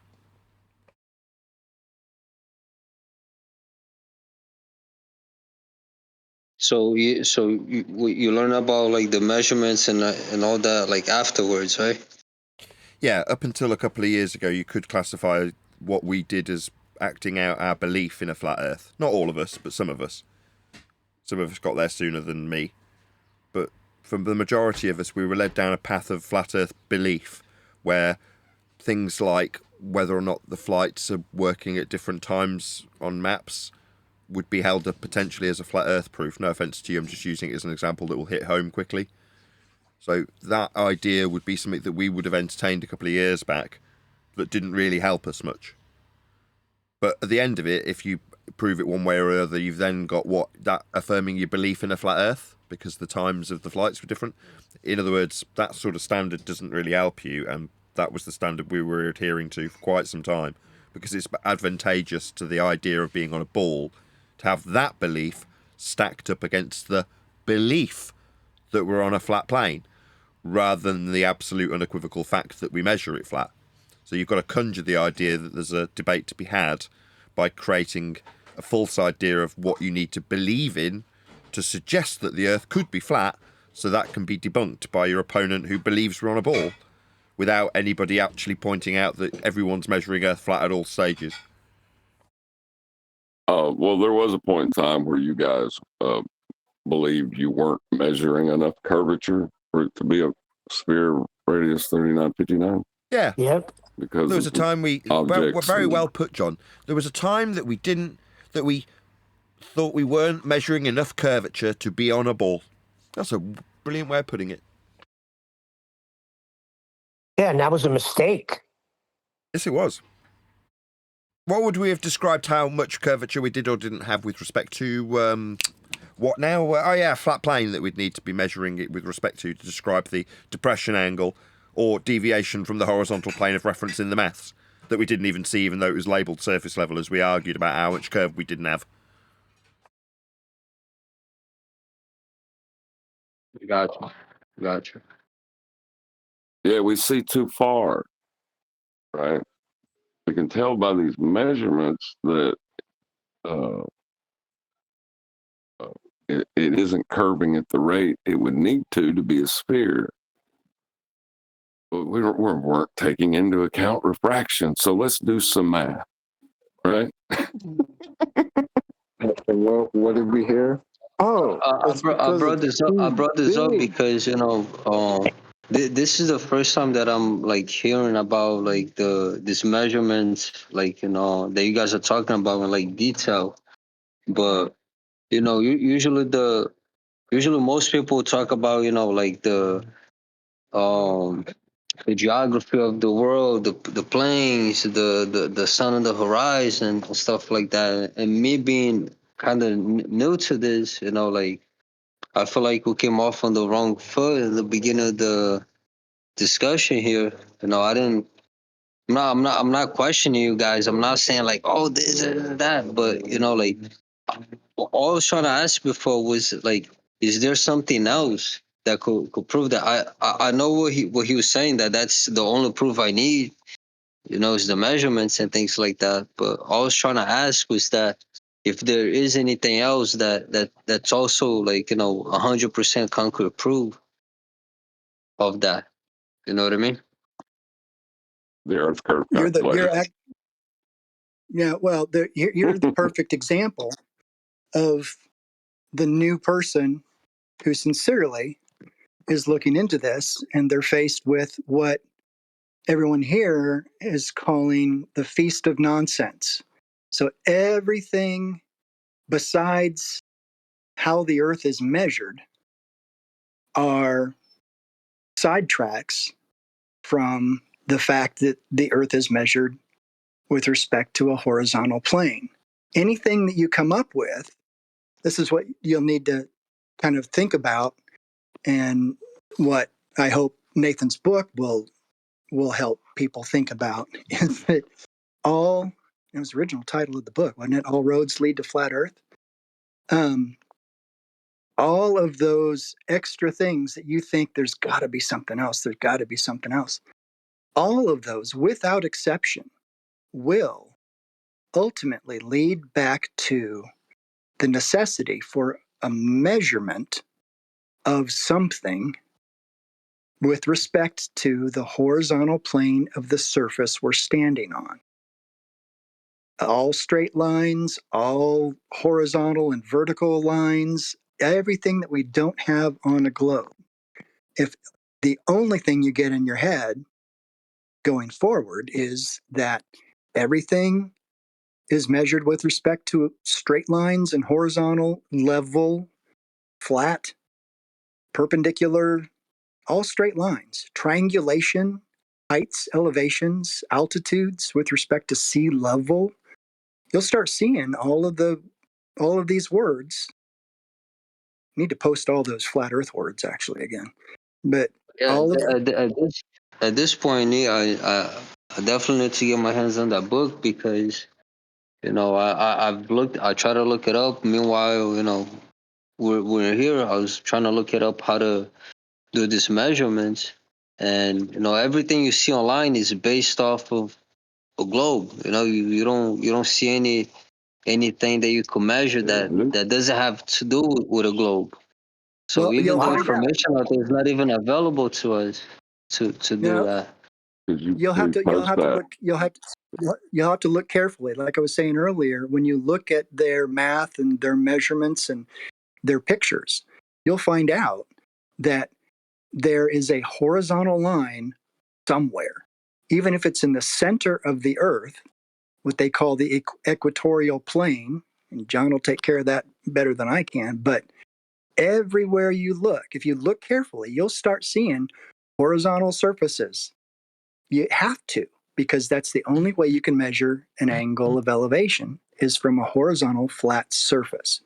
So, yeah, all you're going to see is globe pictures or pictures of circles with people standing on them and No, angles. they're people You start not standing seeing, on them. They're standing in them. If you're going to get an well, elevation angle off a curved surface, they're going to be standing on it, on top of it. right. And that's why they draw those tangent planes on some of those circles. All the other pictures you'll see is some guy standing in what looks like the center of the globe. What they're actually standing on is the surface of Earth, but they just draw a globe around it to kind of give you the idea that it works on a globe. Once you start seeing horizontal everywhere and level and straight lines, just know that that is the truth, the reality of how we measure the earth. And every time someone says, what about this? What about airplanes? What about flight paths? What about how many miles to this country from that country? Miles is a straight line. It's linear. All you got to do is know that. Yeah, but Nathan even and then told them in the you're beginning their globe came from flat Earth measurements. So this globe that you think you're looking at, that you're saying where they're getting all their measurements from, originated from flat Earth measurements. That's the only way you can measure anything. But that's heliocentrism Well, 101 or 201, right? Well, no, the initial part of this claim, though, is he looked online and everything was with respect to a globe. I'm not trying to be rude, but could you cite the website where you got these globe measurements? So Yeah, I let's may have a look at review it. If you just type in on Google, just type in on how do we measure the Earth, you're gonna see that like every single thing is evolved on that. You could click on every single link. I Right. did like the first 5. I went to images and scroll down, and Earth curve that's all you calculator, see is like based the Earth off of. curve calculator. Say it again. The Earth curve calculator, right? It's gonna have a picture of that, right? Yeah, right. Okay, well, in the Earth curve calculator, if you look real closely, you'll either have an eye level or surface level that is a flat plane. You see that in the calculator.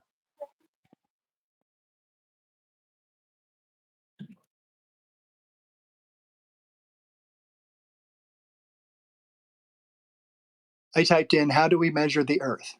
And the first thing I got was the AI overview, which says the Earth's size can be measured using various methods, both historically and with modern technology. Ancient civilizations like Eratosthenes, he wasn't a civilization, used geometry and observations of shadows to estimate the Earth's circumference. Today, satellite-based systems and advanced surveying techniques provide incredibly precise measurements. So this says absolutely nothing, and it says nothing about how it's done or anything. It just basically says ancient dudes did it with geometry, and geometry has nothing to do with spheres or curves. It's all straight lines. So if you learn the word geometry means straight lines, it's that's your clue. And observations Hold of up. shadows. Well, observations of shadows were angle measurements from the sun, and they measured the angle of that shadow that had to be on a flat Earth, on a horizontal frame of reference. They show a picture here of measuring an angle on a globe or on a circle in orthographic view. But that angle, actually, you know what, John? They're the only angles they're supposedly measuring are the angle from the apex of the column down to the surface. So they're telling the truth, I guess, that they're not measuring that shadow. They're measuring the angle of the at the top of the column to the ground, and not using and not showing an angle measurement from the base of the column to the shadow. So I they're got the same thing you got. I'm going to post it. Pardon me. Pardon me. They're showing 3 straight lines, right? no, well, they're showing the Neil. You said you got what I've got. You're looking at the same thing. Yeah, I'm gonna post it. Give me a second. Yeah, is this what the guy got? Well, Because he said he had 5 links. all right, I'll look at them right quick because for it to be an angle, it has to be 2 straight lines meeting at a vertex. No, they Right, have it that on a angle- they have it on a No, globe, If it's a, and it's not. an if elevation it's a angle requires 3 straight lines meeting at 3 vertices. That's what you're actually right. referring What to, the, not an angle. well, an angle is 2 lines, not a curve and a line. That's not an right. angle. They're It might be measuring vertex, but it's two not an straight lines. angle. One line is straight up the column, and the other line is a straight angle to the tip of the shadow on the Earth. So technically, they have an angle with 2 straight lines. The problem is that where it should be a 90-degree right angle at the surface along the shadow, they don't put an angle measurement there. So technically, where they're the not. line from the top of the line from the top of the stick to the end of the shadow is a straight line, fine. But the shadow itself cannot be cast upon a curve to give you an angle. I put it in mass It debate. destroys. Somebody wants to take it out. It destroys their deal because right the shadow is the right angle triangle. They do not, however, put the 90-degree square at the base of a column or stick or whatever.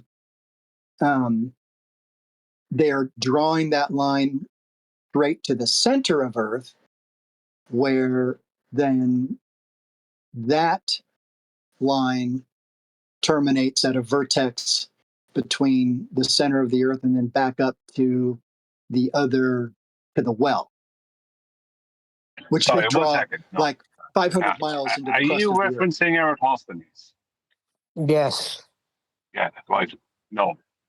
What has happened with Eratosthenes is they are pre-assuming, this is after the fact, now remember, they're pre-assuming that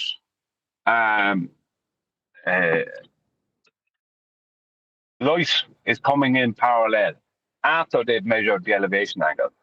When Eratosthenes claimed to have measured the elevation angle, right, what he did was measure an elevation angle. He used the shadow from the obelisk, right, to give them the angle to the sun, and used then taking that and subtracting it from 90, used the remainder and multiplied it by 60 to get a distance to the well in Cyan. And the well in Cyan is the GP of the sun at that time because it's directly over the well and there is no shadows in the well.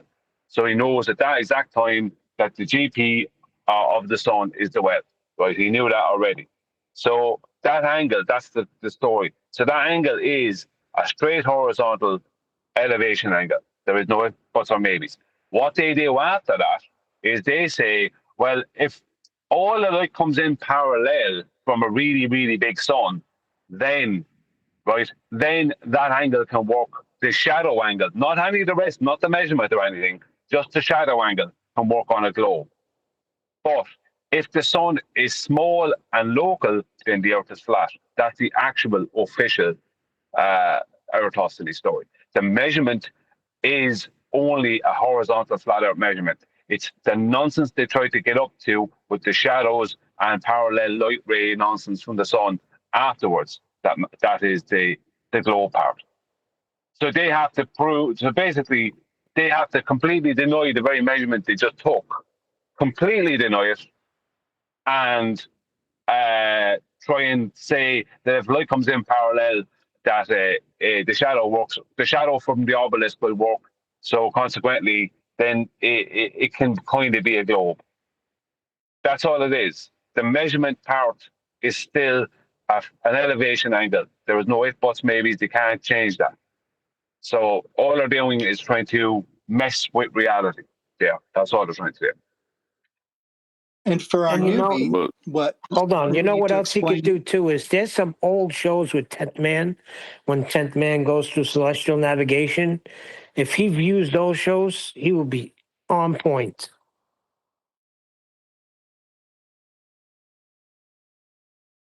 right, but Yeah, the we just the picture that I'm seeing is they have a line going through the stick and through the well to the center of Earth, right? Is that the one y'all are looking at? Two straight lines. yeah, but they don't even go Where all the is way to the the center. angle on the surface at for you to have an angle from the surface? Exactly.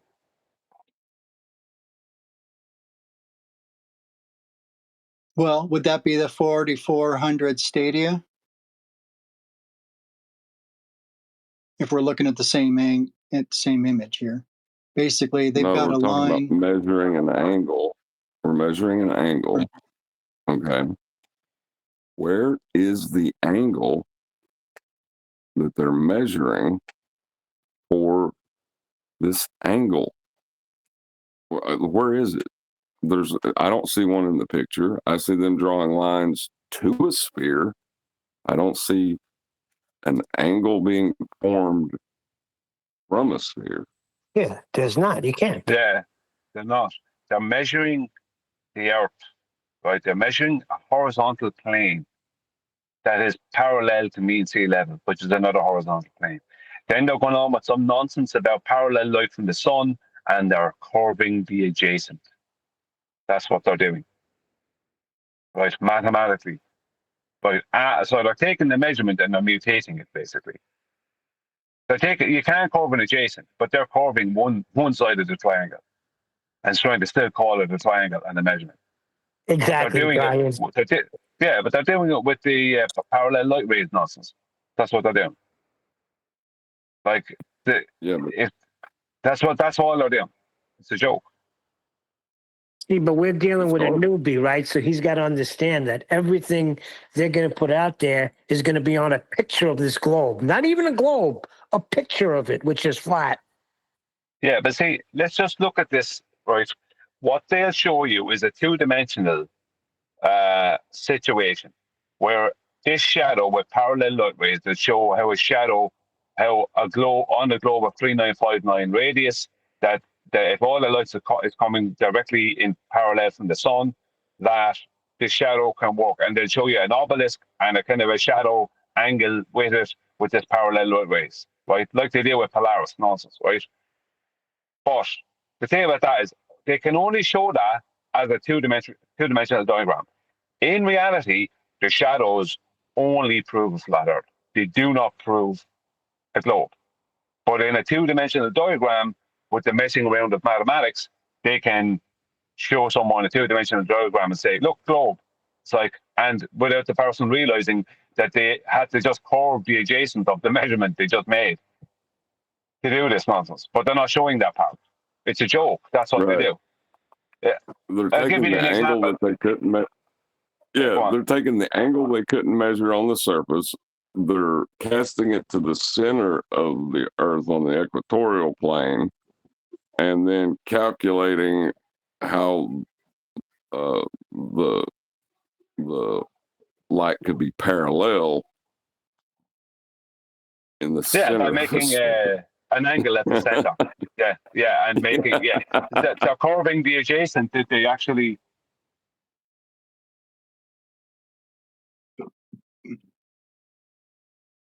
Go on, a couple more words and you've got a full sentence. Couple more.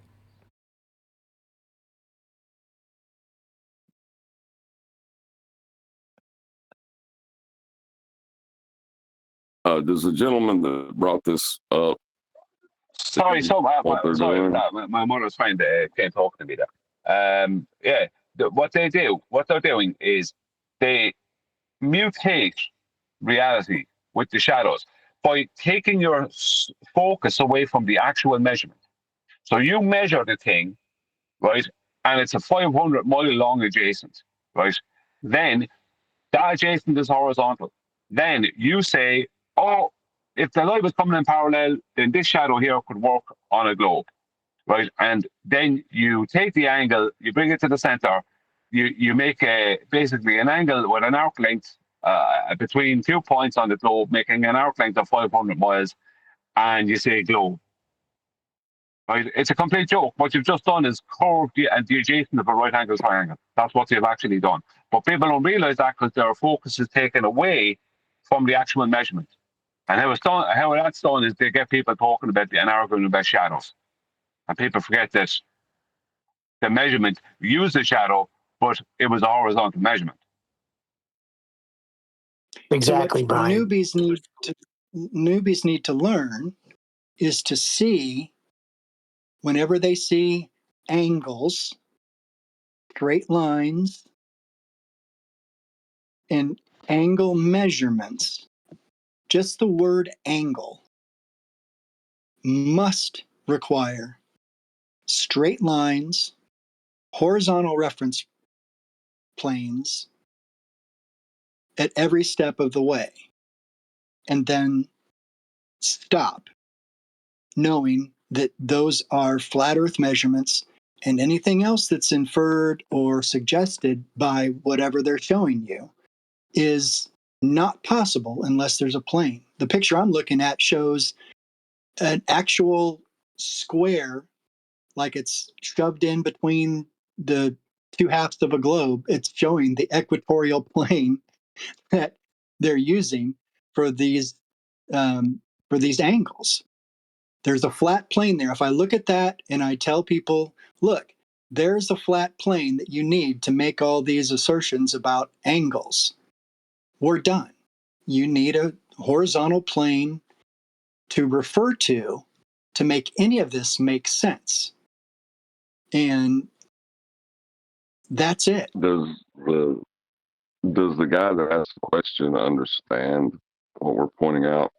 I would like for him to respond to it if he does or doesn't.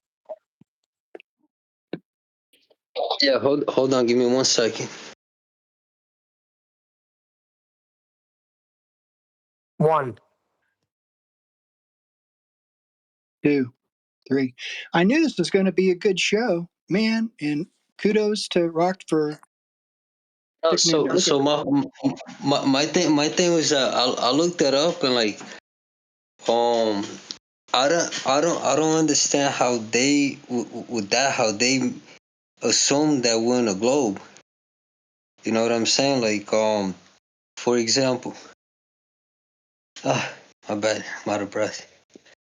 They supposedly in the experiment they did it from Alexandria to Sinai, a place like that, Cyan, which is about 500 miles away. And how would they even conduct that? Like how a person 500 miles away was able to tell a person back then? They were probably like riding on horses and stuff. Oh yeah, the shadow's over here. By the time they get there, the shadow already changed. What's the You missed shadow? it. Let You me do said it. miles. Let's not worry about the stadia distance. Yeah, there's a lot of feast and nonsense on the table before you. Okay, what's being measured?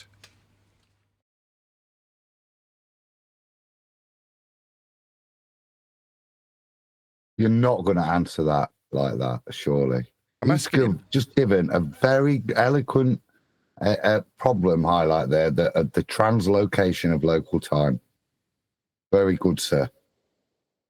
What's being measured again? Remember we said it was smoke screens. Well, yeah, I said it was a smoke screen. Adam's just affirmed that it's great. Well, no, It's he's asking definitely a how they were problem going to for be the able to river. communicate it. Look, let's I just understand that. The official story is that he already knew that at that day and at that time that the sun would be directly over the well. But how did he know what time it was when he was in Alexandria? He did it a year later. Yeah, exactly. Like Smoke a year later, he signals. did the experiment. Like, Oh, notice how I've said the right words to get the conversation to continue in the feast and nonsense vein with this gentleman. See how quickly that happened? I wonder why that is. Let's just ask my question again. Anybody who was a naysayer that I've just shut up with that. Nice. What's being measured again, sir? What's being measured? Miles. No, that's not what's being measured. Miles weren't measured. Stadia were claimed. What's a stadia? Who knows? That's not what's being measured. I'm going to ask again. It's 4 times I've asked. The Earth. With what? No, what's being measured is flat Earth elevation angles. I'm asking the guy. You're ruining this. Dude, who's talking about Cyan and Alexandria. What's being measured in that story?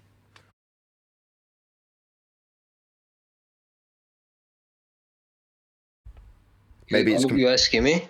Yeah, I was about to say it might be confusing that you're actually being addressed directly, not rhetorically. In that story that you've just given us a rendition of. No, and that's not from what I got. They're measuring the curvature of the Earth. No, they weren't. What's being measured? Let him get to there of his own volition, please. You. Oh, go on. Just by like common sense, the only thing that they were measuring was the shadow that was casting from the stick into the floor. That's Perfect. the only thing that they could really measure. That's correct. How they made up how the world is round because of that. That's what I don't get. No, that's okay. You got there in the end. Yes, the measurement is of a stick forming a shadow on the ground for an angle measurement. You understand that, right?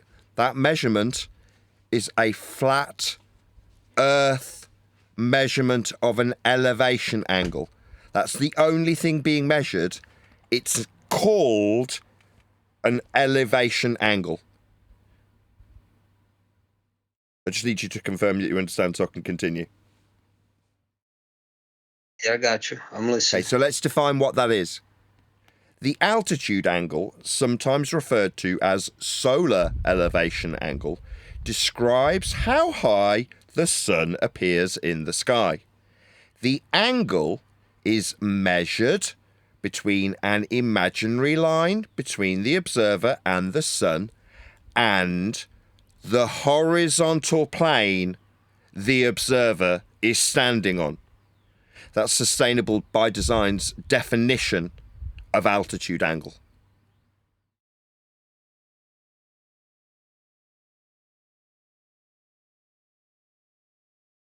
So, to conclude, this is a flat Earth measurement that's being the only measurement in this scenario that you've given us, Cyan and Alexandria and Eratosthenes. I did go through this with you while we were alive, by the way.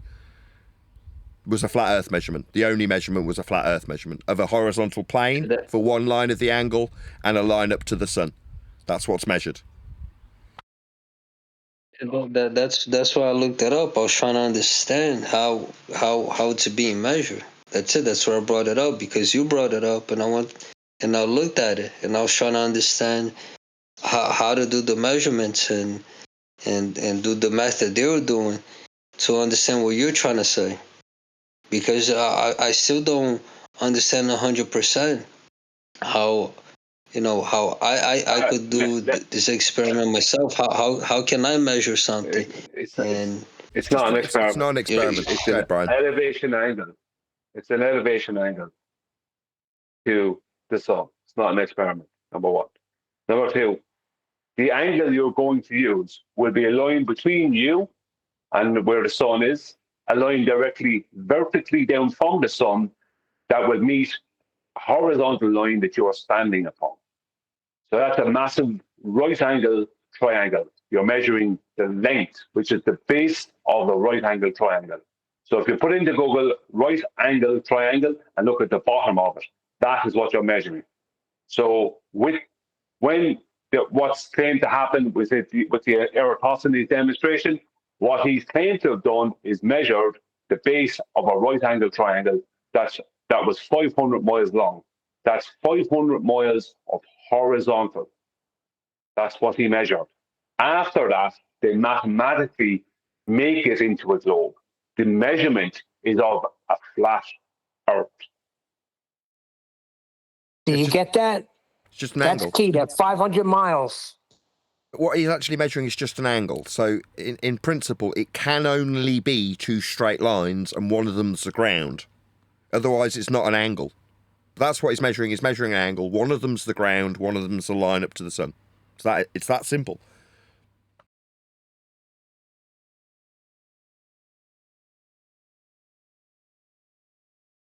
No, it's not. Yes, it is. Not. No, it's not. It's not just an angle. It's an elevation angle. My bad. Which is not 2 lines. It's 3 lines and 3 internal vertices. Yeah, my bad. That's the difference between just any 2 lines and that you need that third line. Is that what you're actually measuring? The opposite. Yeah, I thought you said give it's you the just. length of the adjacent. Yes, that's correct. Not just That's any correct. 2 lines. Okay, he's Sorry, correct. I thought you meant it's not that easy. No, Sorry. he is correct, though. Yes, he's correct. It's not just an angle. It's an elevation angle specifically. He's correct. It's not just 2 lines. It's 3 lines. You're measuring the opposite. That's what you need. It's on screen. It doesn't have 2 lines. I'm wrong. Brian's right. Brian's correct. Let's acknowledge that fact. And it's not just an angle either. It's an elevation angle.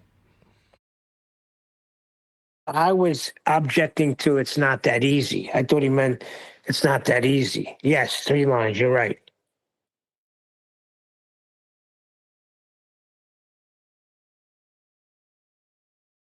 I was a bit confused yesterday. Should I give Simon Dan props for going after Brian? Because at least he's not going after the low-hanging fruit, like I pretended he was, like just for the humorous effect of it. But does he get? That was funny. That was funny. But does he get props? I mean, in sincerity now, right? Because he's not going after low-hanging fruit if he's going after Brian. I'm not just saying that to butter Brian's ego because he's just something intelligent. No, that's new. As far as one of them. Depends on what he did to debunk Brian. He didn't. Would be if I gave him props. Oh, he I measured the do flat Earth. give him credit. He gets no credit for his argumentation. He measured the flat Earth within the first 17 seconds. It utilised 3 flat Earth prerequisites within the first 17 seconds of his video. Right. Hey, so guys, I would real have given quick. credit. Two more questions, real quick. Go ahead. I know. One of you guys mentioned before that that you used Polaris in your location to do the measurements and figure out where you at, right? Yeah, it's called latitude. Can you hold on, just to correct you before you've got to stop. When you say something, if you say it wrong, it's going to get corrected before you move on. It's not us saying that. That's called latitude.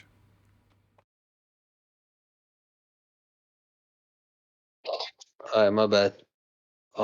Can you let me know how I could do that? Yeah, it's just an angle along the ground and up to Polaris with a line coming down from Polaris meeting the ground that's flat to form a triangle. So the GP point is the ground point, if you will, below the star, in this case Polaris. So the position directly below it. Or to put it another way, if you were on your back, lying on your back, looking directly up at Polaris, 90 degrees to a flat surface, that's Polaris. That's Polaris's zenith position. That's what you're trying to acquire. But the only way to do it is just to measure the angle from where you're standing to Polaris. That is your latitude. So you just measure an angle, an elevation angle, to Polaris with a measuring tool for angles, any. If you got a dangly bit of a rope with a weight on it, you could just get a protractor and form the angle and look through it with a really rudimentary basic angle measuring tool that you leveled by way of the perpendicular symbiosis by dangling a plumb line with it attached through 90 on a angle measuring device. Like I say, a protractor would be about as basic as it gets to measure your angle to Polaris. Once you have your angle, obviously one of the lines is along the ground and one is up to Polaris. That's your latitude. It's just a flat Earth measurement of an angle to Polaris, an elevation angle.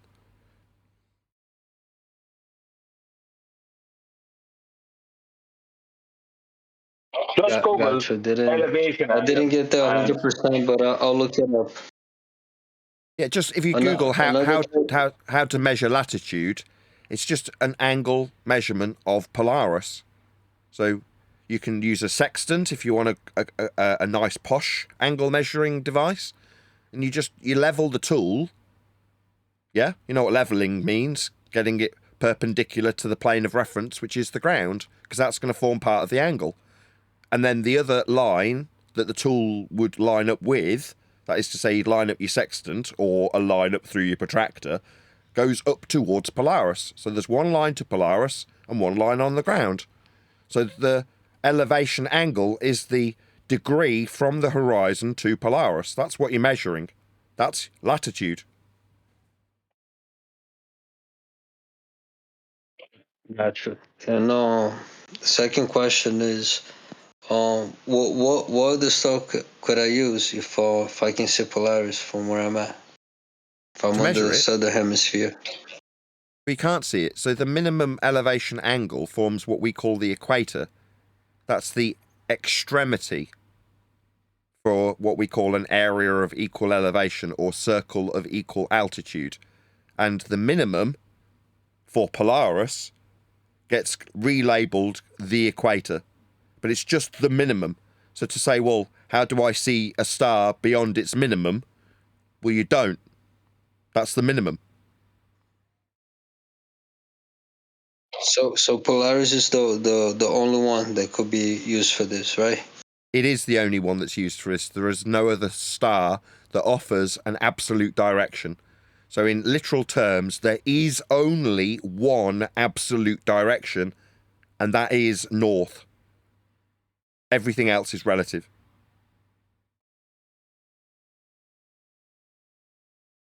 Do you live south of the equator? I do. Okay. So if you can't see Polaris, what you want to do just to know how to measure an elevation angle to a star, which is what everyone uses north and south of the equator to navigate. I put a few pictures in the main text chat of a simple sextant you can make with like a paper towel tube. Well, he and doesn't a have this example, though. protractor. Hold on, just to stop you. If he doesn't have this, he's just going to use a navigation star to find his location. Whatever that may be, he'd look it up in the almanac. But he ain't using Polaris if he's south of the equator, is he? No. The point is that that's how you measure elevation angles, and that if he was north of the equator, Just stop again. Stop. He's not. Just stop. I don't want to do that. You're not north of the equator, so let's not do that. Right? You don't have a true absolute direction south of the equator. That's a statement of fact that you can't get around. Now, because of that statement, there's a lot of gerrymandering of the map south of the equator. Now, partially that's because they want you to believe you're on a ball, and I don't have any answers in terms of any absolute direction to offer in the south. There isn't any. Sigma Octantis isn't a real absolute direction to point anything at. There's nothing there. It's an empty space. So that doesn't count. So what are you left with? Well, you can still navigate in the south. There's plenty of navigation stars, and their positions and time data are all logged in the almanac. So there's no positional issue in terms of getting lost in the south. You can still find your way and your position with stars, just not Polaris. Obviously, you're south of the equator. It's beyond its minimum, therefore it can't be used. So in that regard, you're left with the distorted maps and the idea that you're on a ball and the idea that you've got an equator that you can surpass and then create a new system South Pole centric. But you haven't got a South Pole. So, that's where my explanation ends. I don't have anything beyond that, which isn't going to be very satisfactory for you or anybody for that matter. But then we're into the world of deception that is the maps and the mapping.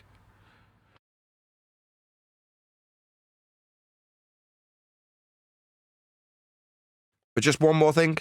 You can still measure an elevation angle to a star in the south and prove Earth is measured flat with any of the stars that are used for navigating in the south.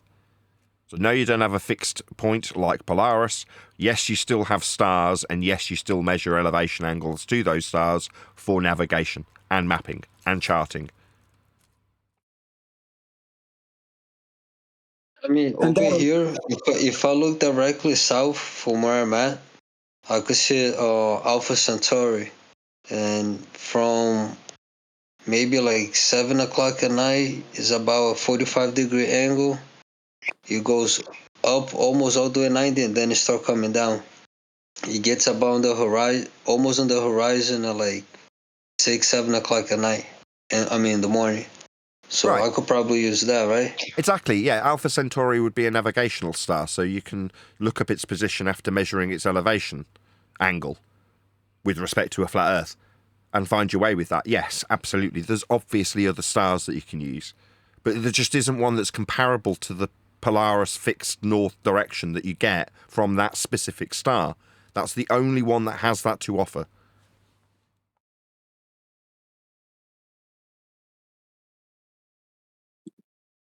My Like I point say, is that basically learning to use that simple device to measure an elevation angle to a star is what could help solidify in your mind that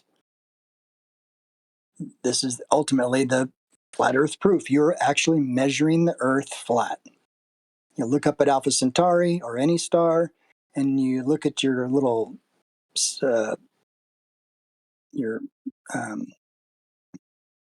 plumb bob that's on your protractor, and you go, oh, that's 37 degrees. You just measured the Earth flat. There's something to be said for confirming to people who are new to this that they're literally just doing something as simple as measuring the Earth flat. It has to be flat for that elevation angle to work. It's great if it's Polaris and you're north of the equator because, man, I look up and I'm at 43 degrees, and that's what my protractor says. And gosh darn, Google Earth says I'm at 43 degrees parallel. Boom, done.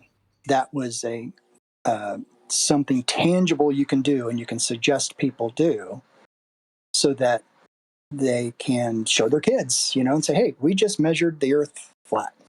but you do before that. So before you even measure the angle, you're requiring Earth be a horizontal plane of reference because you are dangling a plumb bob that's going to be perpendicular to said plane of reference.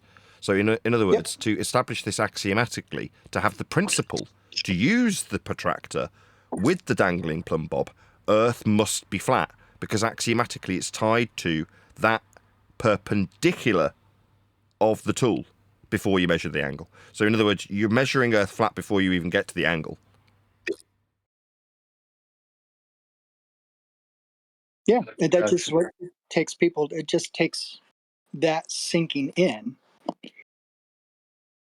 to help people conceptualize what they're doing. All they've got are pictures of the circle globe and all that stuff, the Eratosthenes stuff, to mess with them, and they can't figure it all out. And I'm trying to figure out how did they do this calculation, dude? Just measure an elevation angle. Know that your plumb bob must be perpendicular to the surface of Earth, and when you confirm that the star is so many degrees, you've measured the Earth flat. Nothing more complicated than that. All the other stuff is just calculations and confusions. The confusion is that people go and try and figure out how did Eratosthenes measure this arc length of a globe, right? He didn't. This is the problem, Brian. Yeah, he didn't do that. He measured the Earth he measured basically a horizontal plane parallel to mean sea level, which is another horizontal plane.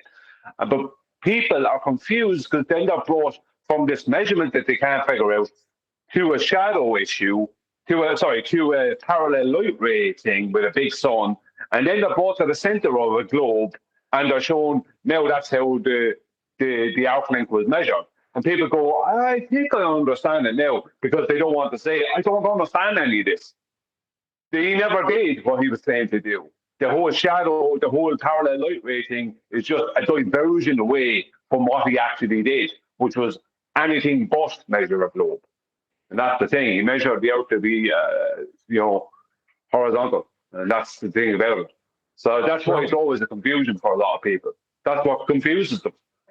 Yeah, that's what he said. That's exactly what he said, Brian. Exactly.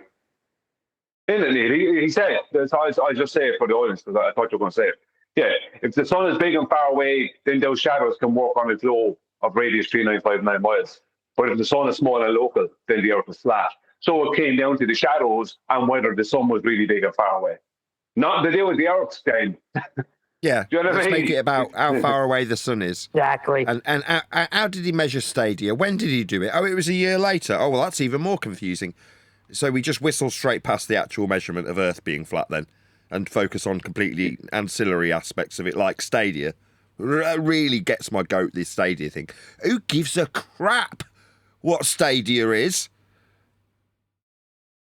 Well, to credit this new guy, he said, I don't understand how to turn it into a ball. So he does understand that. So, hey, it's all measured flat.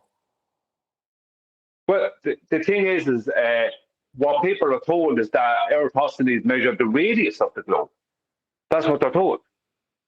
That and then it's like, well, he got a portion of the circumference, and then the radius was derived from that. But initially, I remember when I was younger hearing about how he measured the radius of the globe. Right? And then it's actually, what he did is he measured a portion of the circumference. So all the time, it's all this like, he measured a globe, he measured a globe, he measured, Shell when he game. didn't do any of those things. Shell game. It's not under this shell. Game. The measurement's under the other shell. Oh, that shell. Oh, well, the P's not under there. It's under the other shell. Weren't you watching? I'm sorry, I'm a bit bored when it comes to things like when someone says, like you said earlier on, Nathan, two lines making an angle. And I said, Refracted said it earlier, and I jumped on him as well. But the measurement of an elevation angle is the use of a right angle triangle. And that is the killer. Like two lines, like the borders are delighted with two lines because that's just like, it's just a tangent and an angle line off the tangent. They don't have, because what they need to avoid is the opposite, right? When it comes to celestial navigation, they have to deny the opposite. Right, they have to deny there's any opposite involved. They deny that there's a triangle involved in an elevation angle when it comes to a celestial body, but they accept it when it comes to an angular size measurement, which is bizarre because those things can't exist in their paradigm. But the point being is that they want to deny the opposite, but the opposite is what's literally being measured. That's the elevation, the vertical height in degrees above the surface of Earth that you're measuring to a celestial body. But they want to deny that because we can't give them the correct height of Polaris with these triangles.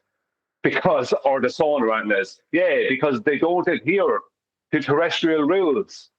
You know, when you rise, the Polaris appears to rise with you. I get the same angle from an airplane as I will from a boat or from a mountain. My altitude doesn't change the angle. That means they don't behave like the top of a mountain. But they want to deny the opposite. So that's why it's important for people to remember when they're referring to any angle, as far as proving, so as far as an angle measurement that proves something to do with the Earth, it has to be elevation angle, not just angle. It's not two lines meeting at a vertex. It's elevation angle, which is three straight lines meeting at three vertices, internal vertices. And that's that's the real proof. Because they have to deny the opposite, even though they don't deny the 90 degrees that's at the GP. How can you have 90 degrees at the GP and 90 degrees at the observer and an angle line?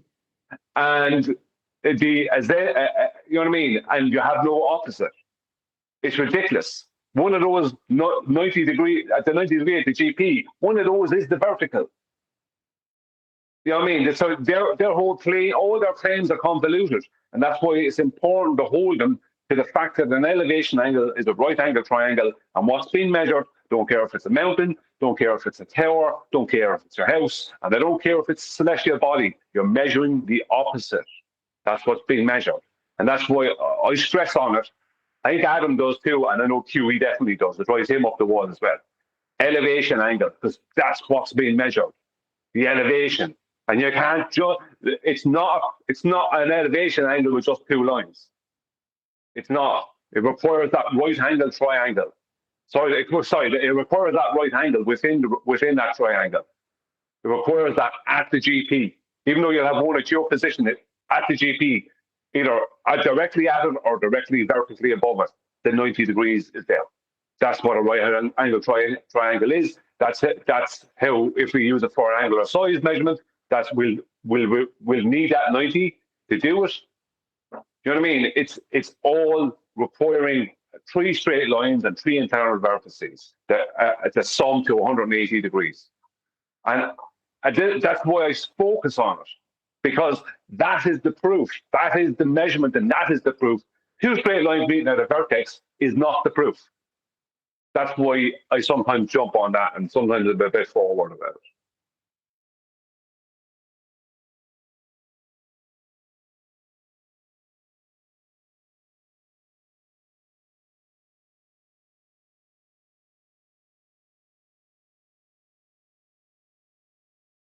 You there, Craig? What a great show today. Yes, indeed. You there, Craig?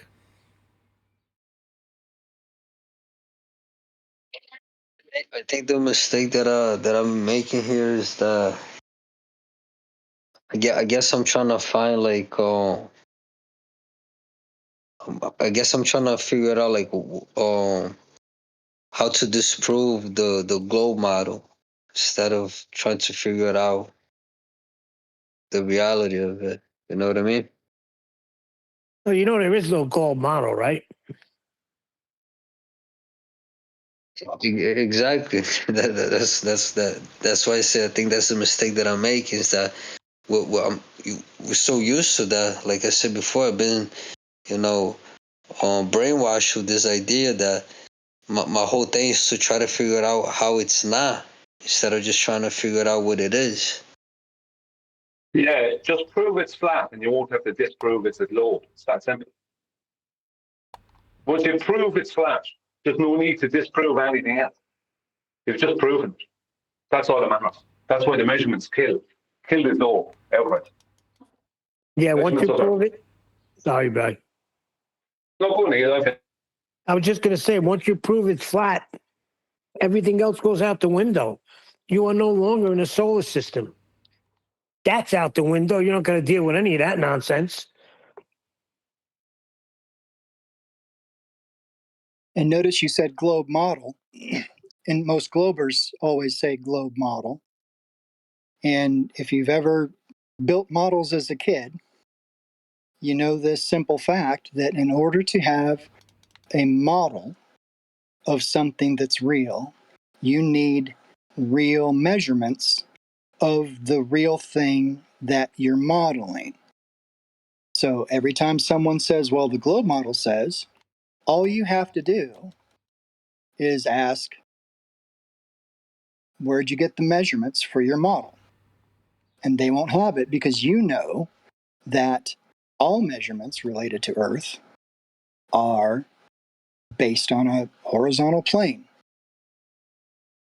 They won't have an answer. You know the truth. You don't have to debunk their model. You don't have to debunk any heliocentric claims, any of them. This is why it's so mind-bogglingly massive to most people. It's worse than that. They don't have the model that they're claiming. They can't present this model. All you have to do is ask them to present it to you, and they can't. The closest I ever saw them get to was Stellarium or Google Earth. That was it. Stellarium is the flat plane model. Google Earth locally uses XY coordinates. So that was the best they could do. So there is no globe model. This thing is a joke. It's like, really present it. That's all they have to do. That's all QE has ever asked. Present it. And they've never been able to do it. Because it doesn't exist. It's just a term, a phrase they use. It's the same. It's no different than them saying, Eratosthenes measured diabetes. This kind of thing. And you ask them to present these measurements, and they can only present a flat Earth. But at least with Eratosthenes, they can present something. When it comes to the globe model, they got nothing. They expect you to just understand what they mean when they don't even understand what they mean. You just call them out on it. Present this globe model. Nothing. They have nothing. You don't even have to go into what you're going. I understand what you're saying. For something to even be modeled, you need to have measurements of it in the real world, blah, blah, blah. But just ask them to present the model. You don't even have to, there's nothing after that. Problem solved.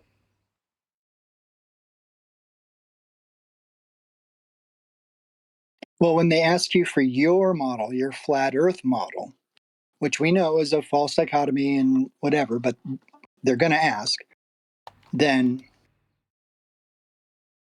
what's the best approach? Well, Rhetorically, if I you basically claim that say, you have one, yeah, if you claim that you have one, then you're in trouble. You better produce it. no, I don't. But if you they haven't usually say, claimed that you have one, if you've actually specifically claimed that you don't have, then it's completely dishonest for them to ask you for it. If you haven't made a claim, if you don't make a claim of owning a Corvette, and I say, show us this Corvette you're claiming you own. But I didn't claim to own a Corvette. If you didn't claim to own a Corvette, then is it not dishonest of me to demand that you show me the Corvette you claimed that you owned?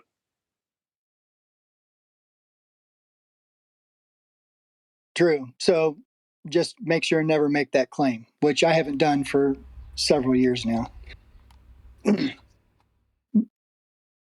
But they always make the claim for me. So basically just tell them that's a straw man. I haven't claimed a model. I do claim that all measurements are based on horizontal. All measurements of Earth are based on a horizontal plane of reference. That I'll claim.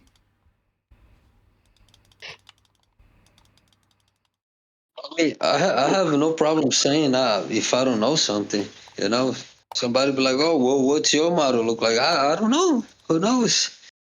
I don't know. Well, if you happen to I know it's not round and a ball. Yeah, but if you happen to claim to have a flat Earth model, then they have no business asking you for it. If you have, I don't care if 1,000 other people claim to have one. If you haven't claimed it, then they can't. It's not like with the globe model. That's a specific term that they all parrot, that they all presume this thing exists. They're all part of the same paradigm. It's not like that with flat Earth. The only thing we can universally agree upon is that the Earth measures as a horizontal plane with vertical heights and drops above and below that horizontal plane. That's the only thing all flat earthers can agree upon. They can't even all agree on it being stationary or anything. But they can agree on that. So with the globe, they all have to agree on the same thing. There's no way out of it for their heliocentric paradigm. There's no way out of that. They have to agree. Whether they have said it and whether someone has claimed it or not, if they are supporting heliocentrism and the globe, then that is set in stone what their position is. They can't just change it. Whereas when it comes to us, I don't claim a flat Earth model. If someone else does, then that's their own business. They better be able to produce it. So they can't strawman me and get away with it. Looking for me to present some flat Earth model I didn't claim. I don't have one. I don't know of one. So why would I claim one?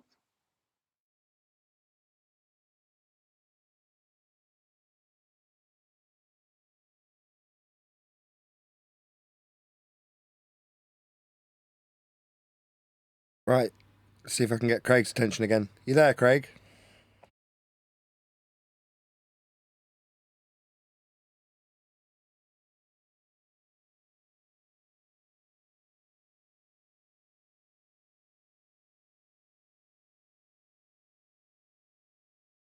I'll take that as a no.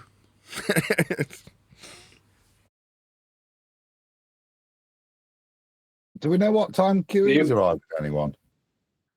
6 o'clock, he said, and that's now 25 minutes ago.